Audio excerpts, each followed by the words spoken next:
Kumain ka lang ng 2 pera sa harap ng dambana. Hindi ko inasahan.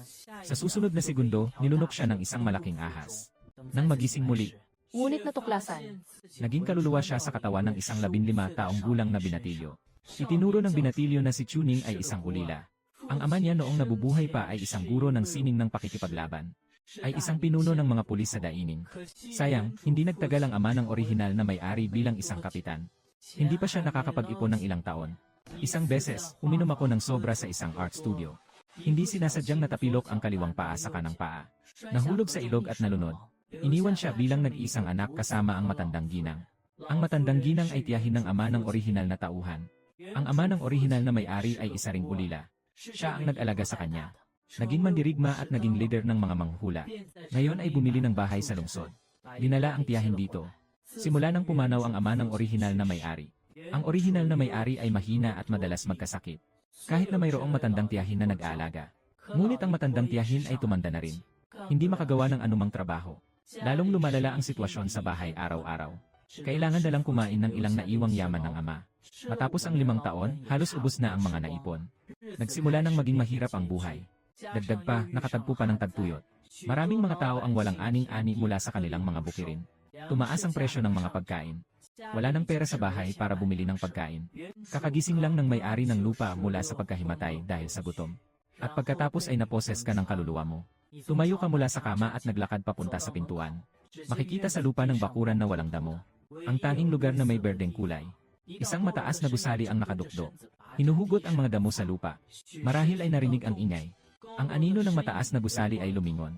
Ipinakita ang isang mukha na sinalanta ng hangin at yelo. Puno ng mga kulubot ang kanyang mukha at may bahid ng puti sa kanyang mga templo. Maraming bitak ang kanyang mga labi. Ngunit sa sandaling ito, ang matanda ay masaya. Nikki, gising ka na. Sige, bumalik ka na sa kama at humiga ka ulit.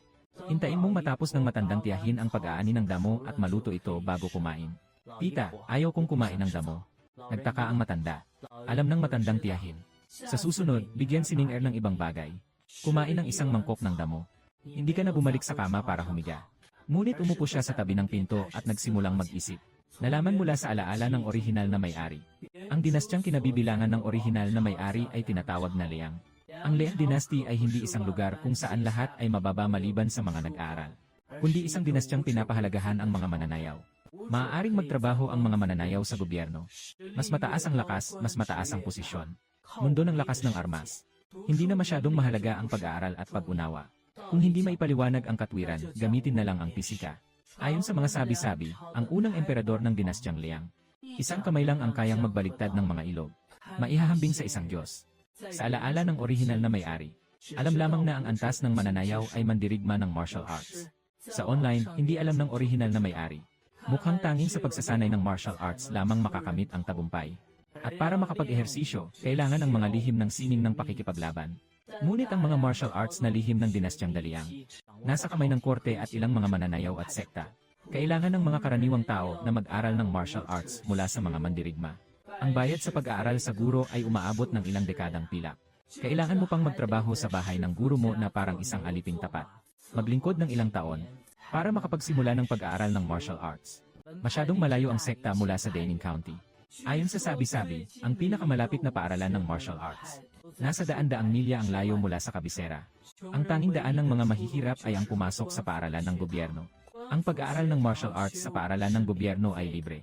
Ang iyong ama ay lumabas mula sa paaralan. Ngunit ang mga mananayaw na lumabas mula sa paaralan. Ngunit hindi maaring ipasa ang martial arts sa susunod na henerasyon. Dahil ang lihim ng martial arts na ito ay pag-aari ng korte. Kung ito ay ituturo ng lihim, ito ay isang mabigat na krimen. Kahit na walang bayad sa paaralan at hindi kailangan ng guro. Ngunit may mahigpit na mga kinakailangan. Kailangan mong makapagbuhat ng 200 pounds na bato bago mag-17 taong gulang. Umupo hanggang sa tuktok ng ulo. Kaya't katulad dito ng pampublikong paaralan at pribadong paaralan. Walang kinakailangan sa pribadong paaralan pero kailangan ng pera. Ang makasarili naman ay may mga kinakailangan sa kakayahan. Nagsalita ka ng tahimik sa iyong isip. Ang orihinal na may-ari ay nandito na ngayon. Maaari lamang niyang buhatin ang 40 kilong bato. Bigyan siya ng 2 taon. Hindi rin posible na umabot sa 200 pounds ang lakas. Nakatutok ang kanyang tingin sa ilang mga batong haligi sa bakuran. Lumakad ka papunta doon. Ito ay ginawa ng ama ni Chu bago siya pumanaw. 5 taon na ang nakalipas, kaya na niyang buhatin ang 30 kilong batong pang ibabaw. Sa loob ng 5 taon, ang dahilan kung bakit hindi masyadong tumaas ang lakas. Sa katunayan, napakadali lang. Hindi sapat ang nutrisyon. Sa katunayan, ito rin ang kalagayan ng mga karaniwang mahihirap na pamilya sa mundong ito. Mahirap makahanap ng mga mandirigma. Alimpok ng mahirap na pamilya. Makapagbigay sa mga bata ng karne sa bawat pagkain. Walang nutrisyon, walang lakas. Sa katunayan, ang 40 kilo ay hindi na mahina. Lumakad ka patungo sa batong pangangat. Hawak ang 30 kilong hawakan ng bato, nagbigay ng lakas sa kanyang mga kamay. Itinataas ang 1 tonelada. Grabe, ang gaan naman, hindi dapat ganito. Walang oras para mag-isip. Sinubukan mo ulit ang 40 kilo at 60 kilo. Napakadali lang nitong buhatin, may mali dito. Walang ganong kalakas ang katawan ng orihinal na may-ari. Nagpalit ka ng 1 tonelada sa buong daan. Sa huli, huminto siya sa 1 toneladang 70 libra. Kaya niyang buhatin ang 70 libra. Ngunit hindi makayanan ang 5 segundo. Ito ay dahil hindi pa ako busog. Kung busog ako, 100 kilo, 1 tonelada, hindi naman ito imposibleng mangyari. Nagniningning ang iyong mga mata. Tawagin siya ng mahina. Walang reaksyon ang sistema. Baka dahil sa pagpasok ng aking kaluluwa sa ibang katawan. Mga pagbabagong dulot ng katawan. Habang nag-iisip ka, ang matandang tiyahin ay may dalang walang laman na basket. Pumasok na may lungkot sa kanyang mukha. Kahapon, gusto ni Xiaoning na kumain ng iba. Kaya't siya ay lumabas upang maghanap. Ngunit kahit naghanap siya ng matagal, wala siyang nahanap na ibang damo. Nakita kita na nakadapa sa harap ng batong pangukit. Tinanong ng matandang tiyahin ng may pagkamausisa. Xiaoning, anong ginagawa mo? Kaya pang buhati ng matandang tiyahin ang 80 kilong malaking bato. Sinasabi mo habang nasa harap ng nagulat na mga mata ng matanda. Nakapag-angat ng 80 kilong malaking bato. Bumagsak ang kawayan na basket sa kamay ng matandang babae. Matagal na nag-isip ng ilang segundo pagkatapos. Na may mukha ng labis na kasabikan ay lumapit. Pinasok ako ni Xiaoning sa loob ng bahay para paalisin siya. Sa loob ng bahay, nakaluhod ka sa harap ng ama ng orihinal na may-ari. Ang matandang ginang ay nagsasalita ng napakaraming bagay. Malamang ito ay dahil sa pagpapala ng ama ng orihinal na may-ari. Mga salitang nagpapakita ng kapangyarihan ng mga ninuno. Nahuli mo ang isang mahalagang punto. Ang murang ama na namatay ay isang guro. Ayon sa patakaran ng dinastyang Daliang, kailangan lamang ng mga susunod na henerasyon na makapag-aral sa paaralan ng 6 na buwan. Maaaring makakuha ng posisyon bilang isang pulis sa munisipyo. Medyo katulad dito sa mga modernong empleyado. Pangunahin ang mga kamag-anak sa pagtanggap sa trabaho. Ngunit naisip ang sariling lakas. Natatakot siyang hindi maaalala ng matanda ang mga numero dahil sa kanyang edad. Pinaalalahanan ang matandang tiyahin na kailangan ng 200 kilong lakas para makapasok sa paaralan. 10% lang ako ng 100 kilo ng lakas. Hindi sapat. Hindi sumagot ang matandang babae. Ngunit lumapit siya sa kahon ng kahoy sa tabi ng kama. Kumuha ng isang damit mula sa kahon. Pagsuot sa iyo. Nang isuot mo ito, napagtanto mong maluwag ang damit na ito. Malayo pa ang kanyang braso sa manggas. Ito ay nagpaalala sa kanya ng kanyang pagkabata. Eksena ng pagnanakaw ng damit ng matatanda. Ang damit na ito ay hindi dapat pag-aari ng orihinal na may-ari. Kundi ito ay pag-aari ng ama ng orihinal na may-ari. Ang matandang ginang ay nagtaas ng manggas at laylayan ng pantalon mo. Ihigpit mo pa ang sinturon sa baywang. At pagkatapos ay tumingin sa iyo. Hindi ba't si Xiaoning ay isa ng matanda? Sumunod sa matandang tiyahin palabas. Sa daan, ilang beses kang nagtanong. Doon lang niya nalaman na dinala siya ng tiyahin para hanapin ang isang tao. Handang huwangpu na ulo. Noong mga panahong iyon, sila ng kanyang ama ay magkasama. Ito ay nais na humiling ng huwangpu na ulo. Magbigay ng isang rekomendasyon para sa asukal sa dugo. Ang pamantayan sa pagpasok sa paaralan ay 200 libra ng lakas. At hindi lalampas sa 17 taong gulang. Hindi maaaring magpanggap sa edad. Maaaring sa lakas. Ngunit sa paaralan, mayroong maraming tuwang para sa operasyon. Tulad ng mga prestihiyosong paaralan sa nakaraang buhay. Kailangan ng tiyak na marka upang makapasok. Pero kung may pera, pwede ring mag-sponsor para makapasok. Wala kang pera, kaya kailangan lang dumaan sa buong internet. Nakatayo sa harap ng malaking bahay ng hari. Ikaw ay medyo nagtataka. Pareho lang na nagdadagdag ng pondo. Bakit ganito kalaki ang agwat? Parang mga katrabaho sa isang kumpanya. Isa namang umuupa ng bahay sa lungsod para mabuhay. Isa namang nakatira sa malaking hardin. At marangyang villa na may pribadong swimming pool. Likuran ng royal na mansyon.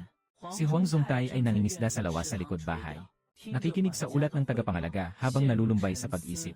Dumating ang tiyahin na si Chuping kasama ang anak ni Chuping para bumisita. Sino nga ba si Chuping? Naisip niya iyon at sa kanya naalala kung sino si Chuping. Isang kapitan ng pulis 5 taon na ang nakalipas.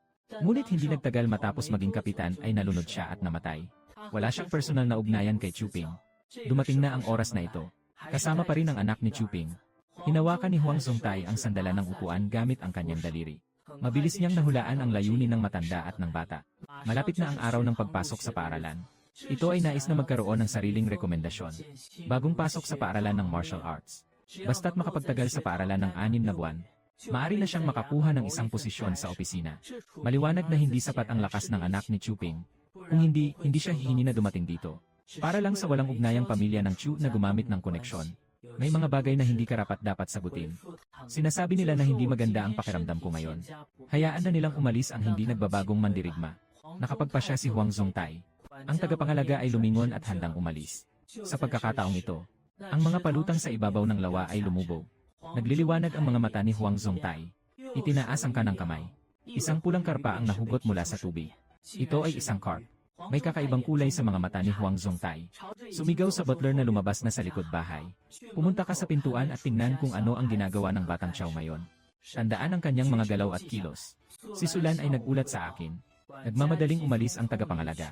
Ngunit makalipas ang 3 minuto, siya ay bumalik. Nakatayo sa harap ng pinto ang batang anak ng pamilya Chu. Matuwid ang postura. Ang kanyang ekspresyon ay napakalinaw. Walang galit at walang nerbiyos. 15 taong gulang. Kasunod ng 1 minutong paghihintay ng mga nakatatanda sa labas ng pinto. Nanatiling kalmado ang kanyang ekspresyon. Walang galit sa pagkakahiya. Hindi alintana kung mahusay siyang magtago ng emosyon. Talagang may pasensya pa rin. Ang katangiang ito ay higit pa sa mga kapwa niya sa kanyang edad. Tumayo si Honzong mula sa upuan. Bumalik sa silid-aklatan. Sumulat ng isang tala upang ituro ito sa kanila. Sabihin mo na lang na inaalagaan ko ang aking katawan. Hindi nagbabagong espadachim. Nabigla na ako sa dahilan ng inyong pagdating. Maaari mong dalhin ang papel na ito para hanapin ang paaralan.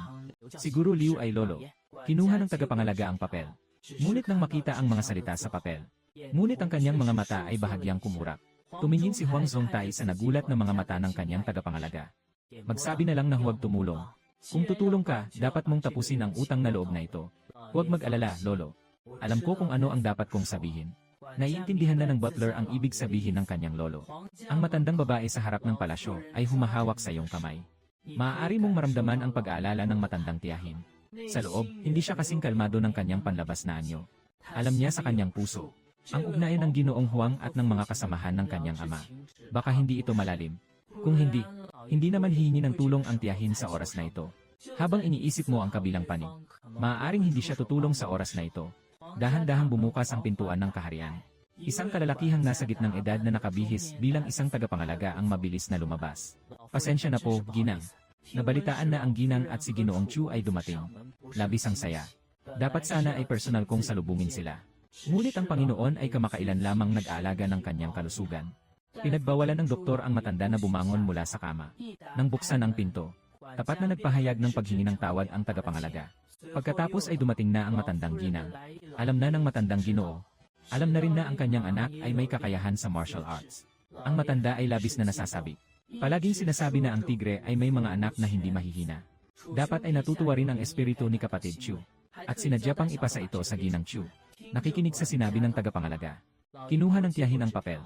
Nang makita ang mga salita sa itaas, siya ay labis na nasasabi. Nagmumuni-muni ka rin sa iyong isipan. Talagang ang mga mayaman at makapangyarihan ay hindi alintana ang anong panahon. Sila ay mga taong may talino. Kakatapos mo lang tingnan ang sarili mo sa papel na yon. Si Xiaoning ay anak ng walang kaibigan.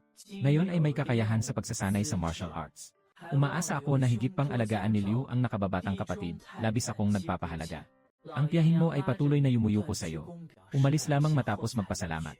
At nang makauwi ka na, pinahihintulutan ka ng tiyahin mong matulog sa kama at magpahinga. Wala ka na talagang lakas. Kumakain ng isang mangkok ng damo para sa enerhiya. Ang sabaw na ito ay nawala na. Tumingin sa tiyahin na nakayuko. Nagmakaawa sa ilalim ng lutuan ng lupa ng ilang sandali. Sa wakas, may hawak na maliit na bagay na nakabalot sa isang pulang papel. Matatag na naglakad palabas ng bahay. Mayroon ka ring mga damdamin. Kumain lamang ang matanda ng kalahating mangkok ng damo. Hindi ko alam kung saan nagmula ang lakas na ito. Nakapaglakad pa siya. Natutulog ka nang hindi mo namamalayan. Naamoy ang amoy ng kanin. Bumukas ang mga mata. Isang mangkok ng mabangong kanin ang nakalatag sa mesa. At ang matandang tiyahin ay nasa harap ng lutuan. Nilalantakan ang sili sa spatula. Saan nanggaling ang bigas sa bahay? Sa isang iglap, naintindihan mo na. Kaya, dapat ay naipawalang bisa na ang huli nilang alahas. Si Xiaoning ay nagising. Halika na, kumain tayo. Narinig ng matandang tiyahin ang ingay sa likuran at ibinaba ang spatula. Kakatapos ko lang makita na mahimbing ang tulog mo. Hindi ka tinawag ng tita, pero kumain ka na. Ayos lang, hindi mo ako siniraan. Umupo sa harap ng mesa at kinuha ang mangkok at kutsara. Malasa at puting kanin na may ilang butil ng asin na ginisa sa damo. Isang subo ng kanin, isang subo ng damo ang nalunok. Nakatulog ka ng may panaginip kagabi. Sa panaginip, nakilala ko ang batang monghe sa Sunking Mountain. Sa sandaling ito, ang batang daotong ay may mukha ng pagkamakaawa. Nakatanggap ng sermon mula sa isang matandang monghe. 2 prutas ng mahabang buhay. Ang karaniwang tao ay makakakuha ng libu-libong taon ng buhay mula sa isang piraso. Ang pag-inom ng pangalawang prutas ng buhay ay hindi na magdadagdag sa haba ng buhay. Ngunit ang enerhiya ng prutas ng buhay ay nakatago sa kalaliman. Araw-araw ay lumalakas ang kanyang kapangyarihan. Nasaktan mo ang taong ito. Nakapagpigil ang guro sa ahas na gubat. Responsable sa pagbabantay ng pintuan ng bundok. Tanging kayang lamunin ang esensya ng langit at lupa. Hindi kayang gawin ng mga patay na tao ang ganitong mga bagay na labag sa batas ng kalikasan. Ang taong ito na walang inat na pumasok sa gubat ng ahas ay malamang na matatakot lamang at aalis. Ngunit binigyan mo ang taong ito ng 2 prutas ng mahabang buhay. Nagsimula nang magalit ang espiritu ng ahas. Kung makakain siya, maaari na niyang pantayan ang 1,000 taon ng pagsasanay. Nakalabas mula sa kuweba. Narinig mo ang salitang ito at nagulat ka. Ang higanting ahas ay kakainin ang sarili nito. Ito ay dahil kumain siya ng 2 prutas ng buhay. Kaya't ang kasamahan sa maliit na daan ay may mabuting layunin ngunit nagdulot ng masama. Nalaman ng guro at estudyante na sila ay nagkamali. Ang taong ito ay isang mortal na aksidenteng pumasok sa kuweba ng mga Diyos. Nawala ang tulog sa mundong ito sa loob ng isang araw. Kung ikaw ay may mabuting puso, bigyan mo siya ng isang lagok ng tubig mula sa espiritual na bukal upang madagdagan ang kanyang buhay ng 0 taon. Ang pagbibigay mo sa kanya ng 2 pruweba ng buhay ay talagang isang pagkakataon. Ang kapalaran ay maaaring hindi pabor sa taong ito. Walang kapalaran na magtamasa, ito ay nakatakda sa kalikasan. Mula ngayon, huwag ka nang muling magkamali. Naiintindihan ng aking disipulo. Stang ina mo, gising ka na. Kumikislap ang mga mata. Kaya't ang matandang tao ay naghintay na lamang sa likuran para magmura. Kung totoo ang mga nilalaman ng panaginip, nang siya ay mahulog sa Soul River pagkatapos. Ang katawan na ito ba ay may kakayahang magmana ng bisa ng prutas ng mahabang buhay? Sa katunayan, wala namang ganun sa Hanchuan. Ngunit naisip mo ang unang araw na ikaw ay lumipat. Ang lakas ay tumaas ng ilang dekadang timbang. Paano kung namana niya ito?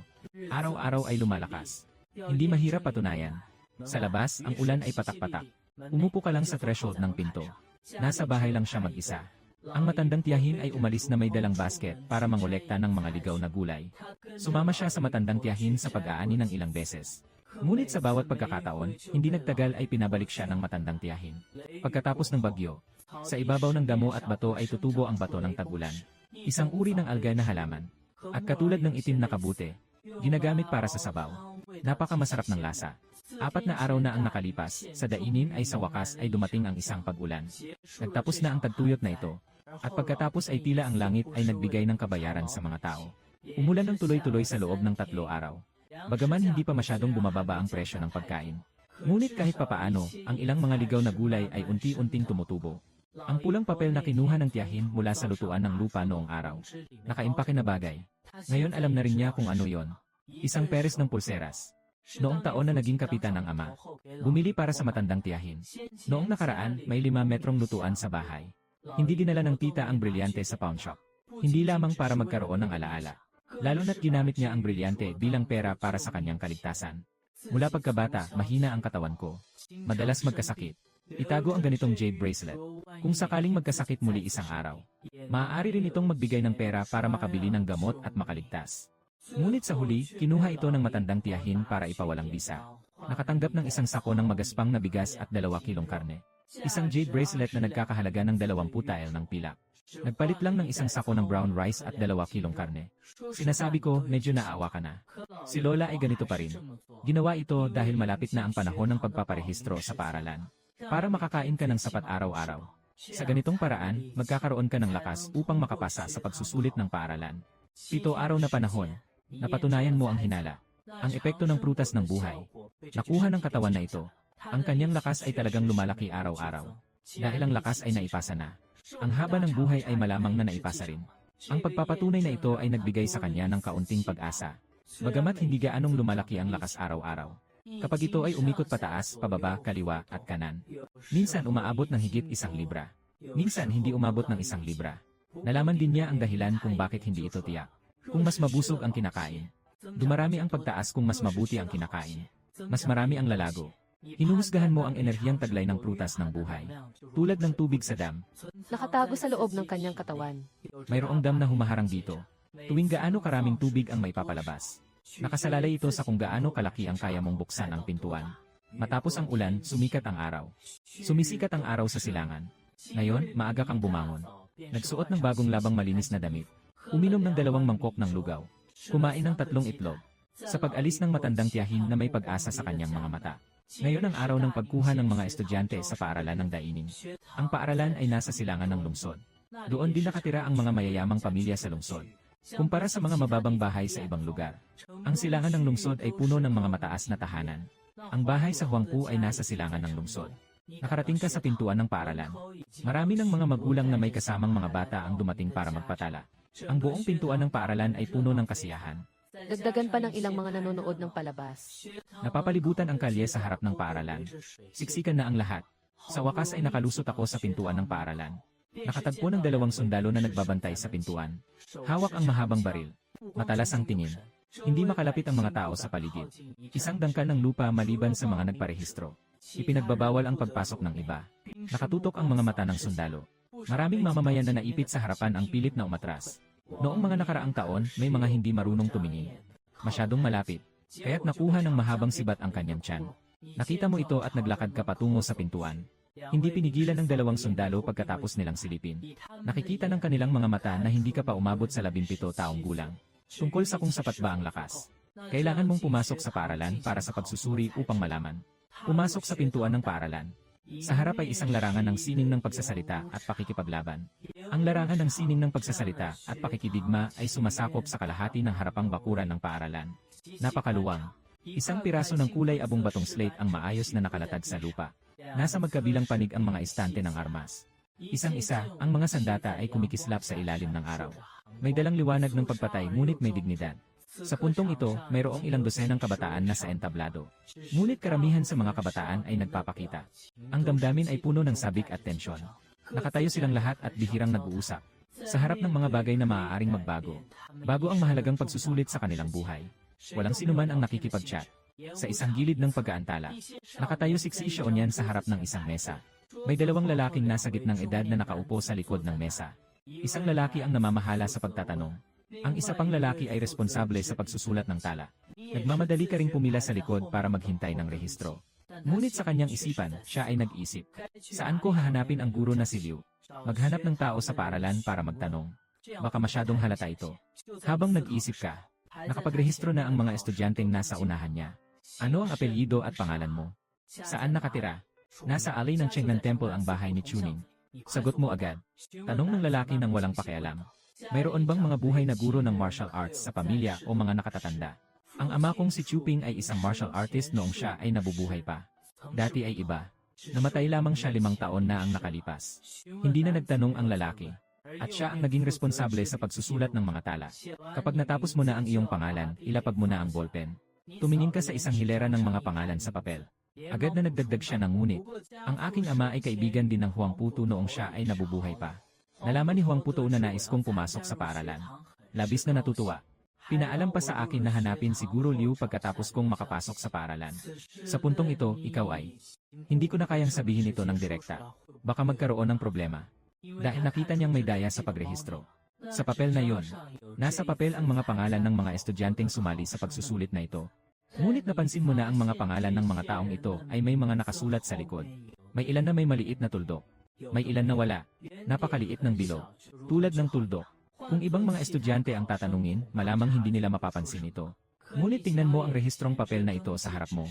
Kung sasabihin mong walang daya, iyan ay tiyak na imposibleng mangyari. Tama nga, ang lalaking may hawak na lapis ay nagbigay pansin sa sinabi mo. Muli niyang itinaas ang lapis. Tinanong ng lalaking nasa kaliwa kung sino sa mga Huangpu ang tinutukoy. Huang Zongtai, Huang Shu. Nagkatitigan ang 2 lalaki. Mayroong kakaibang kulay sa kanyang mga mata. Sa susunod na sandali, kumuha siya ng panulat. Isang lalaki ang naglagay ng maliit na tuldok sa likod ng iyong pangalan. Kahit na ang tuldok na ito, walang kasing malaki sa likod ng pangalan ng ibang tao. Ngunit kumpara sa mga tao na walang tuldok, maaari pa namang ituring na okay ang sarili. Naiintindihan na niya ngayon, yung mga pangalan na may malalaking tuldok sa likod. Dapat ay may matibay na ugnayan ito. Kailangan siyang bigyang pansin. At pagkatapos ay ako na lang ang karaniwang mag-aalaga sa kanya. Walang pakialam kung ano ang iyong pinagmulan. Ang 5 figure na pagsusulit ay para sa pagpili ng mga susunod na talento para sa pamahalaan. Walang sinuman ang makakapagpatay sa 5 sakit. Kung hindi mo kayang pumasa sa pagsusulit, kahit nakilala mo ang punong guro, wala itong silbi. Pumunta ka doon at pumila para sa pagsusuri ng grupo. Biglang tumayo ang lalaki sa kaliwa at nagalit. May mukha ng matuwid at seryoso. Ikaw ay maputla at agad humingi ng tawad.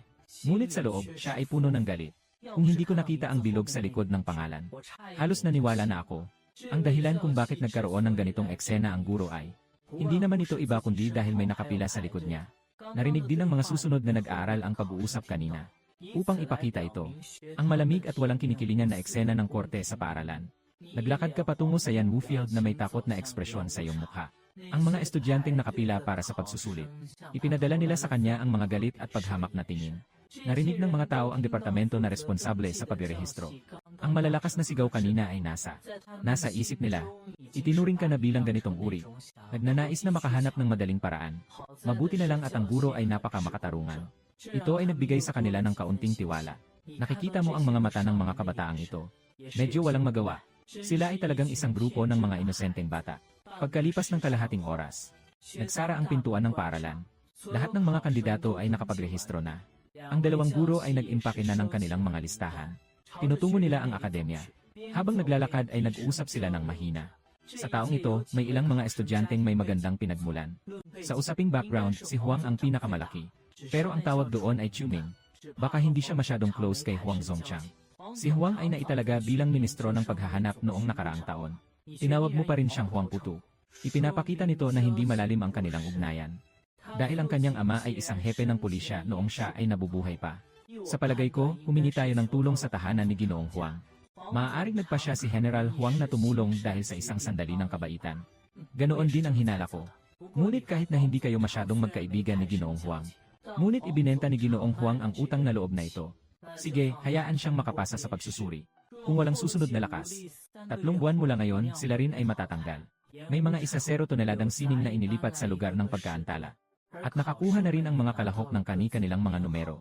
Tumingin ka sa iyong numero, 68, magandang tanda. Gamitin ang numero bilang kapalit ng pangalan. Ang paliwanag ng paaralan ay upang maiwasan ang mga hindi magandang pag-isip. Ikaw ay may pagdududa sa ganitong pahayag. Anong mga numero ang nangangailangan ng espesyal na atensyon? Alam na ng mga guro na ito. Alam na ng mga guro ang mga ito. Sa buong Salt Weapon Arena, hindi bababa sa 200 ang mga kalahok. Kakatayo mo lang sa Fayant Amy. Nakinig ng kaunti sa usapan ng mga kalahok. Alam mo na kalahati sa kanila ay nandito lang para makisaya. Ang mga nandito para makisali ay katulad mo rin. Malayo pa sa 17 taong gulang, 1 o 2 taon pa. Ang pag-sign up ay para lamang maranasan ang atmosfera. Magsanay at makakuha ng ilang karanasan. Ito ay katulad ng pagsusulit sa kolehiyo. Ang mga anak ng mayayaman ay maaaring mag-enroll sa mataas na paaralan kahit nasa 2 taon na. Hayaan ang mga bata na maranasan ang atmosfera ng pagsusulit ng maaga. Walang bayad ang pagpaparehistro sa paaralan. Ngunit bawat kandidato ay may 3 pagkakataon lamang na magparehistro. Kung hindi pumasa sa pagsusuri sa loob ng 3 beses na pag-sign up, kahit hindi pa umabot ng 17 taong gulang, hindi na pinapayagan ang muling pag-sign up. Hindi itinatag ang regulasyong ito. Baka ang mga batang wala pang 0 taong gulang. Lahat ay tatakbo para mag-enroll. Subukan ito. Inihanda ng paaralan ang 0 toneladang kagamitan. Nagsimula ang mga guro na maggrupo ayon sa numero. Dahil may higit sa 200 tao. Bawat isa ay may 3 pagkakataon na magtaas ng 0 tonelada. Ang paaralan ay nag-organisa upang mapabilis ang proseso ng pagsusuri. Naka-schedule ang maraming mga kandidato na sabay-sabay na magsagawa. Ikaw ay naitalaga sa 5 grupo. Ang namamahala sa pagsusuri ay isang taong may maputing balat. May balbas na kambing. Ituturo sa iyo na ang grupong ito ay may kabuang 6 na tao. Nabigo ang unang 5 tao. At siya ang huling tao. Mag-focus at huminga ng maayos. Ayusin ang paghinga. Huwag magpa-apekto sa iba. Lumapit sa harap ng bato. Biglang nagsalita si Jiaoxi at napahinto ka. Noong mga naunang 5 na pagsusuri, ang guro na ito ay tahimik na hindi nagsasalita. Mukhang may epekto ang reputasyon ng Huangpu. Ngunit ang ilang paalala ay walang silbi. Hindi pa rin niya kayang buhatin ang 200 libra na bato. Habang nag-isip, siya ay yumuyuko. Hawak ng 2 kamay ang hawakan sa itaas ng bato. Pagkatapos ay dahan-dahang nagbigay ng lakas. Ngunit ang batong pedestal ay naitaas na sa baywang. Ngunit walang lakas upang ipagpatuloy ang pag-angat. Nanggigipit ka sa iyong mga ngipin. May mga ugat na namumuo sa kamay. Ngunit sa huli, hindi pa rin sapat ang lakas. Nahulog ang batong pang-angat sa lupa. Bumagsak ang batong haligi sa lupa. Nabiyak ito sa 2 bahagi. Grabe ka, parang mga tsinelas lang ang tibay ng batong ito. Mas masama pa ang mga opisyal sa panahong ito kumpara sa nakaraan. Mas manipis ang balbas ng kambing. Walang gaanong pagbabago sa kanyang ekspresyon. Ito ay isang saksak na nakatutok sa isang gilid. Nabasag ang batong pang ibabaw, kumuha ng isa pang bago. Mabilis na bumangon at nagdala ng isang bagong batong pang-ukit. Ibinalik ito sa harap mo. Ang laki at hitsura nito ay eksaktong kapareho ng naunang batong pang ibabaw.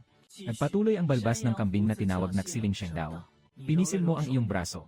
Muling hinawakan ng dalawang kamay ang hawakan ng batong pang-ukit. Minamaliit ang buhay na ito. Ang ekspresyon ay unang nagulat. Pagkatapos ay bumalik sa normal. Ngunit talagang kumikislap ang mga mata. Naiintindihan niya na ganito pala ang pandaraya sa paaralan. Talaga namang magaling maglaro. Ang naunang batong pangharang. Hawak niya ang hawakan at dahan-dahang nagbigay ng puwersa. Ang batong haligi ay hindi kumilos. Ngunit ang batong ito, Siya ay bahagyang nag-exert ng puwersa. biglang gumalaw ang batong haligi. Ipinapakita nito, ang bagong palit na batong pangangat ay mas magaan kumpara sa nauna. Kaya na niyang buhatin ito. Ngunit dalawang batong pangangat. Walang makikitang pagkakaiba sa panlabas. Nang itaas mo ang bato sa taas ng tuhod mo, alam na ang dapat gawin. Ang bigat ng batong ito ay nasa 100 jeans. At ang lakas niya ngayon ay nasa 120 libra. Walang problema sa pag-angat ng batong haligi. Ngunit, hindi siya pumili na direktang itaas ang batong pang-ukit. Kundi nagkunwari siyang nahihirapan. Itinaas ang batong pedestal hanggang sa baywang. Pagkatapos ay tila hindi na kayang tiisin ng kanyang mga kamay. Ibinaba ang batong panghadlang. Kusang isinuko ang pagkakataong ito sa pangalawang pagkakataon. Ang balbas ng kambing ay tinawag siksi para sa huli niyang pagsubok. Sa pagkakataong ito, sa wakas ay namumula ang iyong mukha. Sa kaunting panginginig ng mga braso, itinaas ang batong pangharang sa itaas ng ulo gamit ang isang tuhod. Masyadong pula ang 5 tuhod. Sa kaunting panginginig ng mga braso, itinaas ang batong pang-ukit sa itaas ng ulo gamit ang isang tuhod. Nakarinig ka ng tawag niksi habang naglalakad ka sa 5 tuhod. Hindi ko alam kung sobrang excited o wala na talagang lakas. Nawala ng hawak ang batong pangharang. Diretso itong nahulog mula sa taas ng kanyang ulo patungo sa lupa. Muli na namang nabasag. Ang balbas ng kambing ay tinatawag naksi. Nagbigay siya ng makahulugang sulyap sa iyo. Pumunta sa lugar ng pagdaan at maghintay. Nagbigay ka ng galang sa guro. At pagkatapos ay naglakad patungo sa lugar ng pagpasa. 15 minuto ang lumipas. Nagtapos na ang pagsusuri ng lahat ng mga estudyante. Sa kabuuan, 36 na mga estudyante ang nakapasa sa pagsusulit. Ang mga hindi nakapasa sa pagsusulit ay may ilan na nakayuko at umiiyak. Iyan ay 16 na taong gulang na estudyante. Ang pagkatalo na ito, ibig sabihin, wala nang pagkakataon na makapasok sa paaralan. May ilan na puno ng panghihinayang. Ito ang mga nabigo na maaari pang sumubok sa susunod na taon. Mga estudyanteng natalo. Lahat sila ay dinala ng mga tagapaglingkod ng paaralan sa gilid na pintuan. Sa huli, ang buong arena ng pagsasanay. Naiwan na lamang ang 36 na nakapasa sa pagsusulit. Una sa lahat, binabati ko kayo sa inyong pagpasa sa pagsusulit. Maging mga estudyante ng paaralan. Magaling ang henerasyong ito ng mga kandidato. Ang pinakamalakas ay may 300 libra. Mayroong 7 tao na may timbang na higit sa 250 pounds. Nang lumabas ang salitang ito ng punong guro, lahat ng mga kandidato kasama ka. Tingin, lahat ay tumingin sa isang lalaki at isang babae na nakapila sa unahan. Ito ang pinakamagandang resulta sa pagsusuring ito. Ang lalaki ay nagtaas ng 320 pounds. At ang babaeng estudyante ay nakapag-angat din ng 300 libra. Simula bukas, kayo ay tuturuan ni Ginoong Chen at Ginoong Liu na mag-ehersisyo ng martial arts. Ngayon maaari na kayong umuwi. Bukas, dapat ay nandyan na kayo sa paaralan bago mag-alas 7. Ipinakilala muli ng punong guro ang 2 guro sa kanyang tabi. Nakaunawa ka na. Kaya pala ang guro na may balbas na kambing ay si Guro Liu. Hindi nakakapagtaka na siya ay nagbigay ng paalala sa sarili. Eh di ako. Bakit hindi samantalahin ang pagkakataon habang nagkakagulo ang lahat mamaya? Ibigay ang papel na ito kay Ginoong Liu. Hindi ka naman nagtagal sa pag-aalala tungkol dito. Nang makita ang mga estudyanteng nagkakawatak-watak. Nang umalis si Guro Liu, mabilis na sumunod. Estudyanteng Tuning, salamat sa paalala ni Ginoong Liu kanina. Ipinakita mo ang paggalang kay Guro Liu. Huminto si Liu Junshan, gaano ba talaga kalakas ang iyong lakas? Nagulat ka, ganito ka ba kadiretso magtanong? Ngunit nakita na walang tao sa paligid. Ang iba ay tahimik na umabot sa tunay na lakas ng estudyante. Sa iba na tahimik na umabot. Ang tunay na lakas ng estudyante ay nasa 120 pounds. Kumunot ang labi ni Liu Junshan. Ang lakas mo ay halos kapareho ng kanyang pagtataya. Ito rin ang dahilan kung bakit siya nagpasya na. Si Zai ay may isa-isa 0 kilong batong pang ibabaw. Ang dahilan. Ang sinabi niya kay Zai ay isang lihim na mensahe. Tanging ang mga tao sa paaralan ang makakaintindi. Ito ay tumutukoy sa isa-isa 0 libra na bato. Kung ibang timbang, may iba pang paliwanag. Kaya't nagkukunwari kang nahihirapan. Sa tingin ng mga estudyante, mas mukhang totoo ito. Upang hindi mapansin ng mga may masamang balak. Tahimik si Liu Zhongshan. Sa kabila ng kanyang murang edad, napakamaingat niyang nag-isip. Nakita mong nanahimik si Liu Zhongshan. Kinuha mula sa manggas ang papel na yon, Liu Jiaoxi. Ito ang papel na ipinagawa sa akin ng iyong tiyuhin. Tumingin pagkatapos nito. Kinuha ni Liu Zhongshan ang papel. Dahil sinabi ni Ginoong Huang na alagaan kita. Kung sakaling may hindi ka maintindihan sa sining ng pakikipaglaban sa hinaharap, maaari kang pumunta sa aking bakuran at magtanong sa akin anumang oras. Pagkatapos sabihin ni Liu Zhongshan ang kanyang mga salita, siya ay umalis. Talagang malakas ka. Si Huang Zhongzhang ba ay hindi si Huang Pu to. Kaya't umangat na sa posisyon si Huang Pu. Mula sa pagiging direktor ay naging hepe na. Ilang segundo ang lumipas at napangiti ka na lang sa hirap. Si Liu ay nag-request ng sarili niya. Sariling pagpapakita sa iba. Isang kasinungalingan na may malalim na ugnayan sa pamilya ni Ginoong Huang. Baka matagal nang nahulaan ng mga aral sa paaralan. Kung talagang malalim ang ugnayan, paano naman hindi niya alam na na-promote si Ginoong Huang? Hindi rin maaring sisihin ang matandang tiyahin. Isang matandang babae si Tia. Saan niya malalaman ang mga bagay na ito?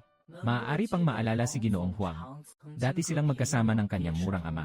Ayos na yon. Ang imperyo ay dumating sa tabi ng ilog upang ipahayag ang kanilang pasasalamat. Pasasalamat. Nakikinig si Huang Zhong sa ulat ng tagapamahala. Ay ngumiti rin. Sinabi kay Chuning na lolo, kayo ay magkaibigan ng kanyang ama noong siya ay nabubuhay pa. Siya rin ay kanyang nakatatanda. Siyempre, kailangan kong ipaalam ito. Para mapasaya rin kayo, lolo. Nasa timog ng lungsod ang pamilya Chu. Ayon sa oras, nagkalkula ng mga bilang. Sinasabi ko na si Chuning ay dapat umalis na sa paaralan. Dito na siya papunta. Matalino talaga ang batang ito. Gusto niyang sirain ang pagkatao ng aking tiyuhin. Ginoo, nakita kong alam ni Chengming ang kasalukuyan mong posisyon, Ginoo. Nabanggit din sa mga salita. Alam na ng Ginoo na kayo ay naitalaga bilang hepe ng mga pulis. Hinampas ni Huang Zongtai ang mesa gamit ang kanyang daliri na may likha. Kung matalino si Chuning, nabanggit siya bago magsimula ang pagsusuri. Dapat din itong tinutukoy na Huang Pu head. At ang mga guro sa paaralan ay mga matatalinong tao. Mula sa estilo ng sining, madali nang mahulaan. Hindi malalim ang relasyon ko sa pamilya Chu. Hindi niya sasabihin kay Chuning ang kanyang kasalukuyang posisyon sa gobyerno. Dahil hindi nila matukoy ang nararamdaman nila para kay Chuning. Ano nga ba ang dahilan para tumulong? May isang posibilidad lamang. Ito ay tungkol sa pagsusuri ni Chuning. Ang ipinakitang talento ay maganda. Naging maingat si Liu Zhongshan sa kanyang yaman. Kaya't bibigyan ng kaunting gabay. Dahil nagkaroon ng pag-aalala si Ginoong Liu sa kanyang yaman. Si Chuning ay may ganitong utang na loob. Si Huang Zhong ay nag-isip ng kaunti. Hindi ako makakapunta sa kanya dahil sa aking kalusugan. Pumunta ka sa bodega at kumuha ng ilang pampalusog na gamot para ibigay sa kanya. Nais kong hindi siya mabigo sa inaasahan ng kanyang tiyo sa hari. Nang marinig ito ng tagapangalaga, umiti siya at sinabi na huwag mag-alala, Ginoo. Naiintindihan ko na kung ano ang dapat kong gawin. Ilang minuto ang lumipas. Lumabas ka na may dalang malaking bunton ng mga halamang gamot, 100 metro mula sa Royal. Ang kanyang ekspresyon ay naging medyo kakaiba. Lahat sila ay mga henyo. Ito ay muling nagbigay sa kanya ng isang paalala. Huwag kang tumayo sa iyong sariling katotohanan. Napakalaking bentahe ng impormasyon na nakuha ng mundo. Maliit ang tingin sa mga tao sa mundong ito. Kinabukasan, maliwanag ang panahon. Nakasuot ka ng damit na halatang mas malaki ang sukat. Nagmamadaling umalis sa matandang tiyahin, dala ang kanyang bag patungo sa paaralan. Ang damit ay iniwan ng kanyang murang ama. Kailangan muling interbyuhin ng matandang tiyahin ang mga nakaraang araw. Nabawasan ng kaunti ang sukat ng damit. Ngunit kahit nasuot mo ito, medyo maluwag pa rin ito sa iyo. Nabawasan ng kaunti ang sukat ng damit. Ngunit kahit nasuot mo ito, medyo maluwag pa rin. Hindi naman ito hindi maaring gawing mas masikip. Ngunit siya ay nasa edad na lumalaki pa. Kung masyadong masikip ang tahi nito, baka hindi na ito magkasya sa loob ng 1 o 2 buwan. Tita, kailangan mong kumain ng marami habang nag-iisa ka sa bahay.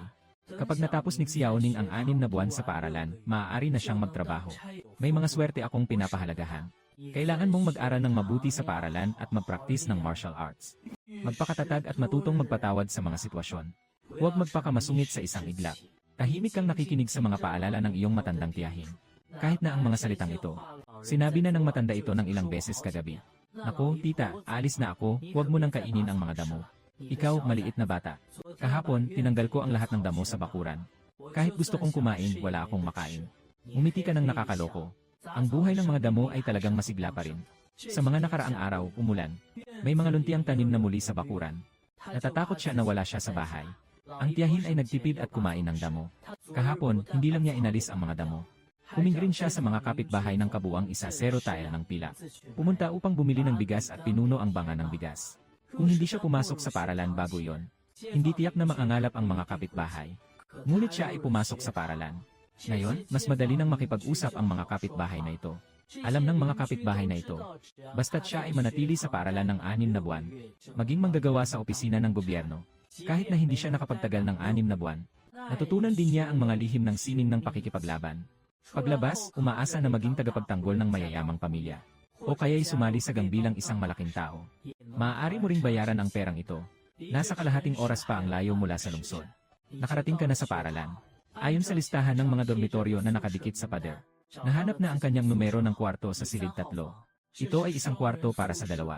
Sa silid ay may 2 kama na gawa sa kahoy. Mayroon pang isang maliit na bakuran na may lutuan.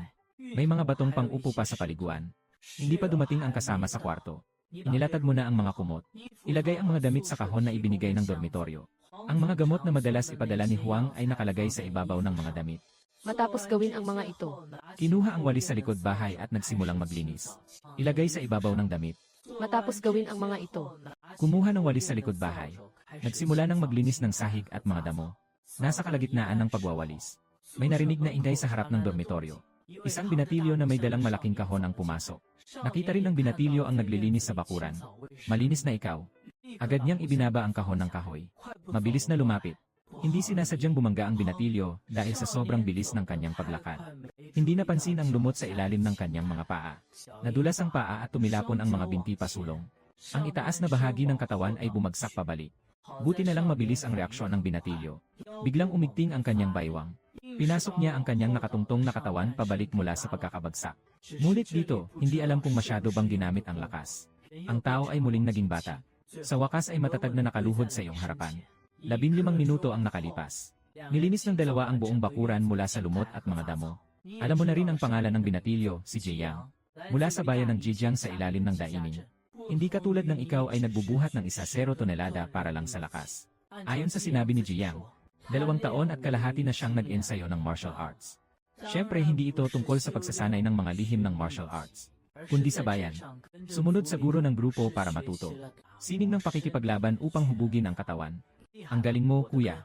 Anong mga manok at tupa, puno ng pagdududa. But at this moment, the sound of the gong rang out. Hindi mo na kailangang ipaliwanag. Tumunog ang gong. Lahat ng mga estudyante ay dapat magtipon-tipon sa Vine Leone. Nang dumating ka at si Jiang sa Bayan ING. Karamihan sa mga estudyante ay nakapasok na sa lugar. Ilang minuto ang nakalipas. Dumating si Ginoong Chen sa Yanwu Arena. Simula ngayon, kayo ay mga estudyante ng paaralan. Itinatag ng Taizu ang paaralan upang pumili ng mga talento. At kung sakaling magtagumpay sa hinaharap, nang may puso sa paglilingkod sa bayan, tumingin si Guro Chen ng seryoso patungong Hilaga. Nakapulupot ang mga kamay sa kamao.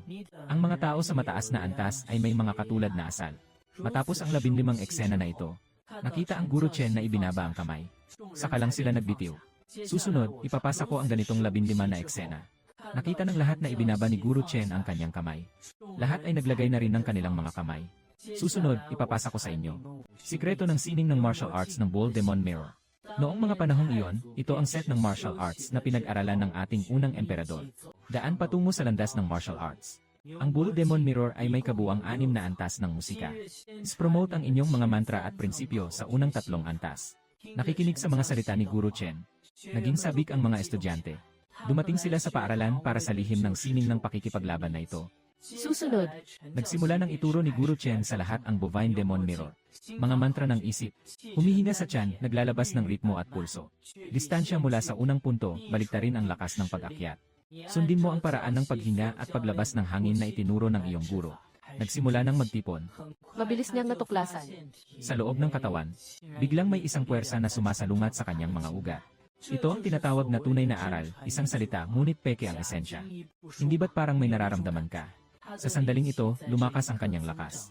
Dapat ay mahigit 1-0 libra. Isang sulyap ang ibinato ni Guang sa ibang mga estudyante. Bagamat ang mga estudyanteng ito ay tila masaya, ngunit hindi naman sila masyadong excited. Sa ganitong paraan, Ang mga estudyanteng ito ay hindi gaanong lumakas. Siya ay isang henyo sa martial arts. Ito ay dahil sa epekto ng Longshengbu. Tiningnan ni Chen Jeoki ang maraming estudyanteng may masiglang ekspresyon. Kung may hindi kayo naintindihan, maaari kayong magtanong sa akin ngayon. Kung wala kang 500 libra ng lakas pagkatapos ng 3 buwan, nawala sa paaralan.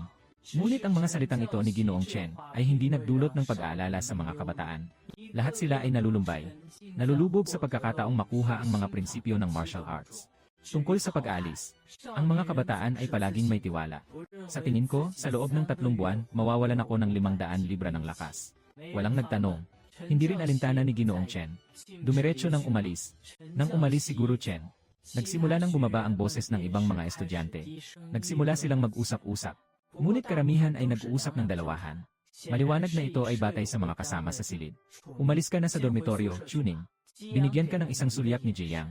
Alam mo si Jiang, ito ay may lihim na sasabihin. May mga lihim na nais sabihin si Jiang sa kanyang sarili. Sa ngayon, sumunod ako kay Jiang pabalik sa dormitoryo. Si Chuning, ang mandirigma ng aming angkan. Ako si Tangbo. Sinabi niya sa akin, mahalaga ang simula ng pagsasanay sa bagong pamamaraan ng martial arts. Mas mabuti kung maaari itong ihalo sa mga halamang gamot. Sa ganitong paraan, maayos ang pundasyon. Ang lakas na lumalaki sa likod ay mas marami. Binuksan ni Jiang ang kahon habang nagsasalita. Kinuha niya mula sa loob ang 6 na pakete ng gamot at handa na itong ibigay sa iyo. Tinatanggihan mo siya ng buong puso. Sa naguguluhang mga mata ng manok at tupa, binuksan ang kanyang kahon. Kumuha rin siya ng ilang pakete ng mga halamang gamot mula rito. Nagkatitigan ang dalawa. Lahat sila ay tumawa. Tumingin si Jiang sa kalidad ng mga halamang gamot sa iyong pakete. Nagtataka ako na mas maganda pa ang kalidad ng mga gamot na ito kaysa sa akin. Wala akong narinig tungkol sa ating Daining County. At mayroon pang may apelyidong Chu na mayaman. Ito ay ibinigay sa akin ng isang nakatatanda.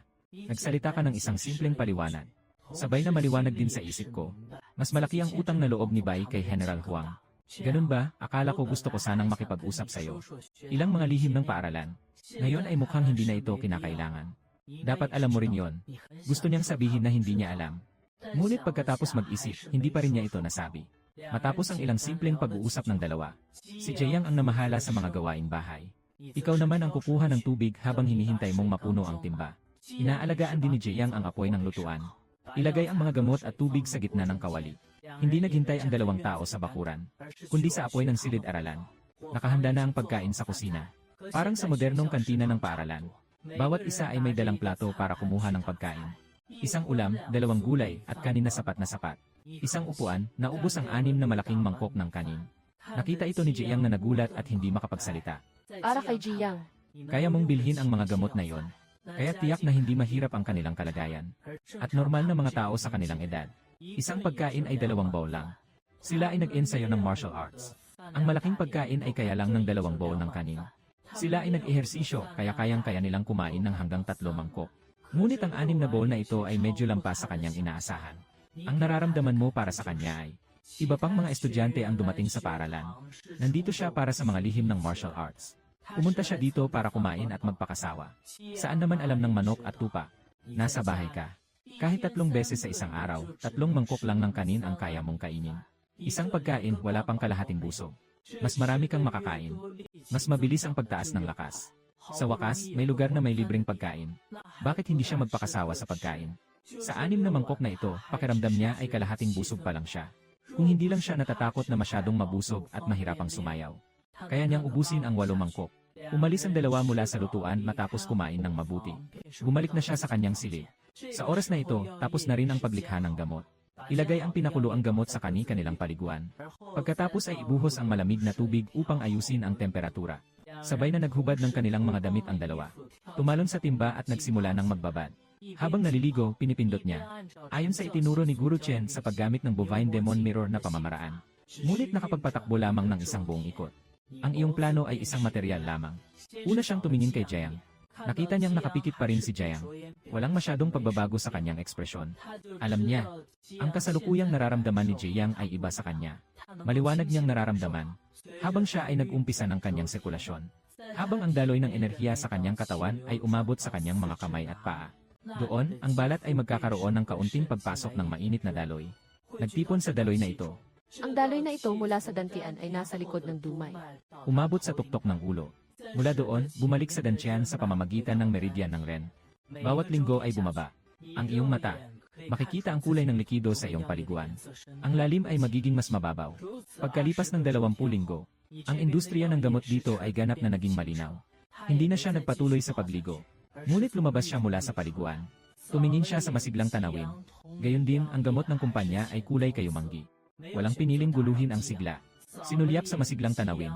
Ang Tongli Pharmaceutical ay kulay light brown pa rin. Walang pagpipilian kundi guluhin ang sigla. Nagsuot ng damit at lumabas ng dormitoryo. Sa sandaling ito, napakamalamig ng paligid kay Yan Wochang. Walang tao. Lumakad ka papunta sa mga batong nakahanay sa harap. Ayon sa bigat, lumakad ka patungo sa batong pang-ukit na may bigat na 150 libra. Umupo ng nakababa. Bumuwal at hinawakan ang nakalubog na hawakan ng bato. Isang pagsusumikap. Itinataas niya ang bato sa kanyang ulo. Madaling na itaas ang batong pang-ukit. Matatag na itinaas ang 160 kilong bato. Ngunit medyo nahirapan siya. Itinaas ang 170 kilong batong pang-angat sa itaas ng ulo. Ngunit hindi nakayanan hanggang sa wuksi. Kahit na nabigo. Ngunit ang iyong anak ay may hindi maikukubli na kasiyahan sa kanyang mukha. Unang araw ng pagsasanay sa Bull Demon Mirror. Biglang nadagdagan siya ng halos 60 libra ng lakas. Talagang hindi ka panipaniwala. Hindi mo na sinubukan pang magpatuloy. Hindi na rin siya nanatili sa Baindeyanji. Ngunit mabilis siyang naglakad patungo sa dormitoryo. Hindi niya alam kung paano ang iba. Ngunit naniniwala siyang ito ang unang pagkakataon na siya ay nagtagumpay. Biglang tumaas ng halos 60 pounds. Ay tiyak na hindi normal. Ito ay dahil sa mga lihim ng martial arts. Hayaan ang sarili na magkaroon sa loob. Mas malaki na ang pagbubukas ng gate na nag-imbak ng enerhiya ng Longsheng fruit. Mukhang kailangan ko nang gawin ito. Ibinago muli ang formula ng coefficient para sa dami ng tubig sa gate. Nang bumalik ka sa dormitoryo, si Jiang Yang ay lumabas din mula sa paliguan. May tiwala sa sarili na ekspresyon si Chuning. Pakiramdam ko ngayon ay kaya kong patayin ang isang tigre. Habang sinasabi ito, siya ay nagwawagayway ng kanyang kamao. Nararamdaman mong lumakas ka. Tinanong mo ng may pagkamausisa. Siyempre yon. Kahit hindi alam ang tiyak na. Pero dapat ay mga 10 libra yon. Lumapit ang manok at tupa sa batong pang-ibabaw sa bakuran. Isang beses niyang inangat ang 220 libra na batong pang-ibabaw mula sa lupa. Walang mali sa aking paghuhusga. Talagang tumaas ng 10 libra. At ikaw, Chuning, dapat ay tumaas ka rin ng 10 kilo bilang batayan. Sinasabi niya ang totoo. 60 kilo ay maituturing na 10 kilo na batayan. Sa unang araw, makakakuha na ng ganitong kalakas. Sa loob ng 3 buwan, madali lang na makamit ang 500 kilo ng lakas. Sa loob ng 3 buwan, madali na lang makamit ang 500 libra. Nagmumura ang araw sa ilalim ng sikat ng araw, hindi ganun kadali. Kami ay dahil sa bagong salin sa mga lihim ng martial arts. Sa unang araw lamang nagkakaroon ng ganitong epekto. Habang tumatagal, bumabagal ang pag-unlad. Sabi ni Tangbo na ang pagsasanay sa sayaw ay isang bagay na pamatagalan. Kailangan ng walang tigil na pagsasanay araw at gabi. Pagsasanay ng katawan. Isang hakbang, isang yapak. Ang isang paglalakbay na libu-libong milya ay nagsisimula sa isang hakbang. Nakuha mo ang isang linya. Hinawakan ng manok at tupa ang kanilang mga kamao. Iyan ang ibig sabihin. Hindi ko akalain na magaling ka palang bumuo ng buod, Chuning. Magkasama tayong magsisikap. Sisikaping maging lion dancer sa loob ng 3 taon. Isang buwan na ang lumipas. Ang buhay mo at ng mga hayop ay araw-araw na mula sa bahay papuntang paaralan. Pumunta sa paaralan sa oras ng pagkain para kumain. Pagkatapos kumain, bumalik sa dormitoryo at mag-ensayo ng sayaw sa bakuran. Ganoon din ang mga estudyante sa buong paaralan. Ang pangunahing layunin ng lahat ay kailangang dumaan sa pagsusuri ng 500 pounds sa loob ng 3 buwan. 12 araw.